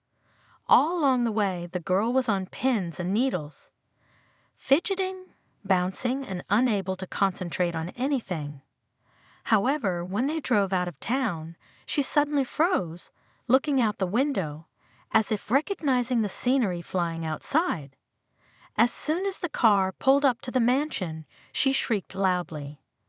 Charles was no less worried than his daughter, waiting for them right on the doorstep. The girl got out of the car and froze, looking either at him or at the house. Her father started to move forward, but stopped and eventually stayed where he was, shifting nervously from foot to foot. She walked up to him and said in a half-questioning tone, "Daddy? Lisa, daughter, do you remember me?" It was evident that he was restraining his desire to hug the child so as not to frighten her. After all, he was well aware that he was probably nothing more than a strange uncle to her now. Even though she had been informed that he was her father, she probably didn't remember or feel it. "Vague," said the girl. "It's like I'm remembering something, but I'm not sure. Maybe I'm just making it up in general." "Yeah," and unable to withstand the heat of emotion, she cried. Kathy and Michael ran up to her and wrapped her in a big hug. "It's okay," said her foster mother. "It's okay, daughter. Give yourself time. You'll remember everything. Let's not rush things." The last phrase was addressed to Charles. He, however, did not think to take any action, realizing what a difficult situation they all were in. He turned abruptly and walked into the house, gesturing for the new residents to follow him. The family had already been living in the mansion for a month, and the girl's memory didn't even think of recovering. From time to time, she seemed to recall some fragments, but she could not understand whether it was true or a figment of her imagination. Finally, Charles and Kathy decided that it was time to seek professional help. By some miracle, the woman found a business card from a private clinic that had once been left for her by one of the doctors at the city hospital. Charles could afford to pay for the services of its specialists, and Molly Lisa began to visit this institution regularly. "Don't expect immediate results," one of the doctors warned them. "It can take many months or even years to regain your memory, especially if it was lost as a result of a traumatic memory. Do you think she suffered some kind of trauma?" Charles asked worriedly. "I mean psychological trauma," the doctor explained. "No physical injuries were found in our examination, but the very fact that she was lost could be what blocked her memory, especially if she had time to decide she was never coming home again. A defense mechanism of sorts, if you will, and now we have to convince her brain that it doesn't need it anymore." That night, after putting the children to bed, Kathy knocked on Charles' room. He was sitting at his desk writing something in a thick notebook. "Do you need something?" he asked politely. "Charles, I've been meaning to ask you something, but I've been hesitating. Can you tell me how Lisa disappeared? Call her by her usual name if you like. She doesn't respond to Lisa anyway, and it's not certain that she ever will. As for the circumstances of her disappearance, I don't really know much about it. My wife and I put her to bed that evening, and in the morning she was gone. We searched the house and the neighborhood, but found nothing. There were no security cameras either at our place or on the road, but we didn't find any sign of intruders in the house. It's as if she left of her own accord, but she had no reason, as far as I can see, to do so." "Not to my knowledge, no," Charles answered. 6 months of treatment at the clinic have passed, and it has finally yielded its first results, and most happily for the girl's father. She finally remembered him. It came to light in the early morning when a pleased Molly Lisa, ran down the stairs to the living room where Charles was having breakfast and embraced him in her arms. This, of course, in no way canceled her love and affection for her new family as well. It was only now that she was truly happy that they all lived in one spacious house. From then on, she began to answer to both her names. And when it was time for her to get a passport, she insisted that they both be registered there. From that day on, her memory gradually returned to her. The girl recalled some episodes from her childhood, the mother of the neighbor children with whom she liked to play. By the time she was 14, she remembered literally everything but one thing. What exactly had happened the day she'd gone missing, and how she'd managed to end up on the other side of town. It wasn't until another 2 years later that those memories began to come back to her as well. Not at once, very smoothly, at first in the form of some vague images that came mostly in dreams. But gradually they became clearer and clearer until, finally, not formed into one coherent picture. And it was then that Molly Lisa finally managed to tell everything to her parents. The solution was ridiculously simple and trivial. "I went to get the cat," she said. "What kitty?" Kathy was surprised. "A beautiful white one. He was walking in our yard, and I couldn't sleep, so I watched him from the window. And then he left the yard, and I wondered where he was going. So I climbed out the window. My room was on the first floor. I followed him. I thought it wouldn't be far. I'd just take one look. I came out of the courtyard, and he was gone. I went one way. I tried to look the other, but he was nowhere to be found. He must have run off somewhere to do his cat business, or maybe he was just walking around and went home. I was about to, too, when I realized I wasn't going to find the cat anyway.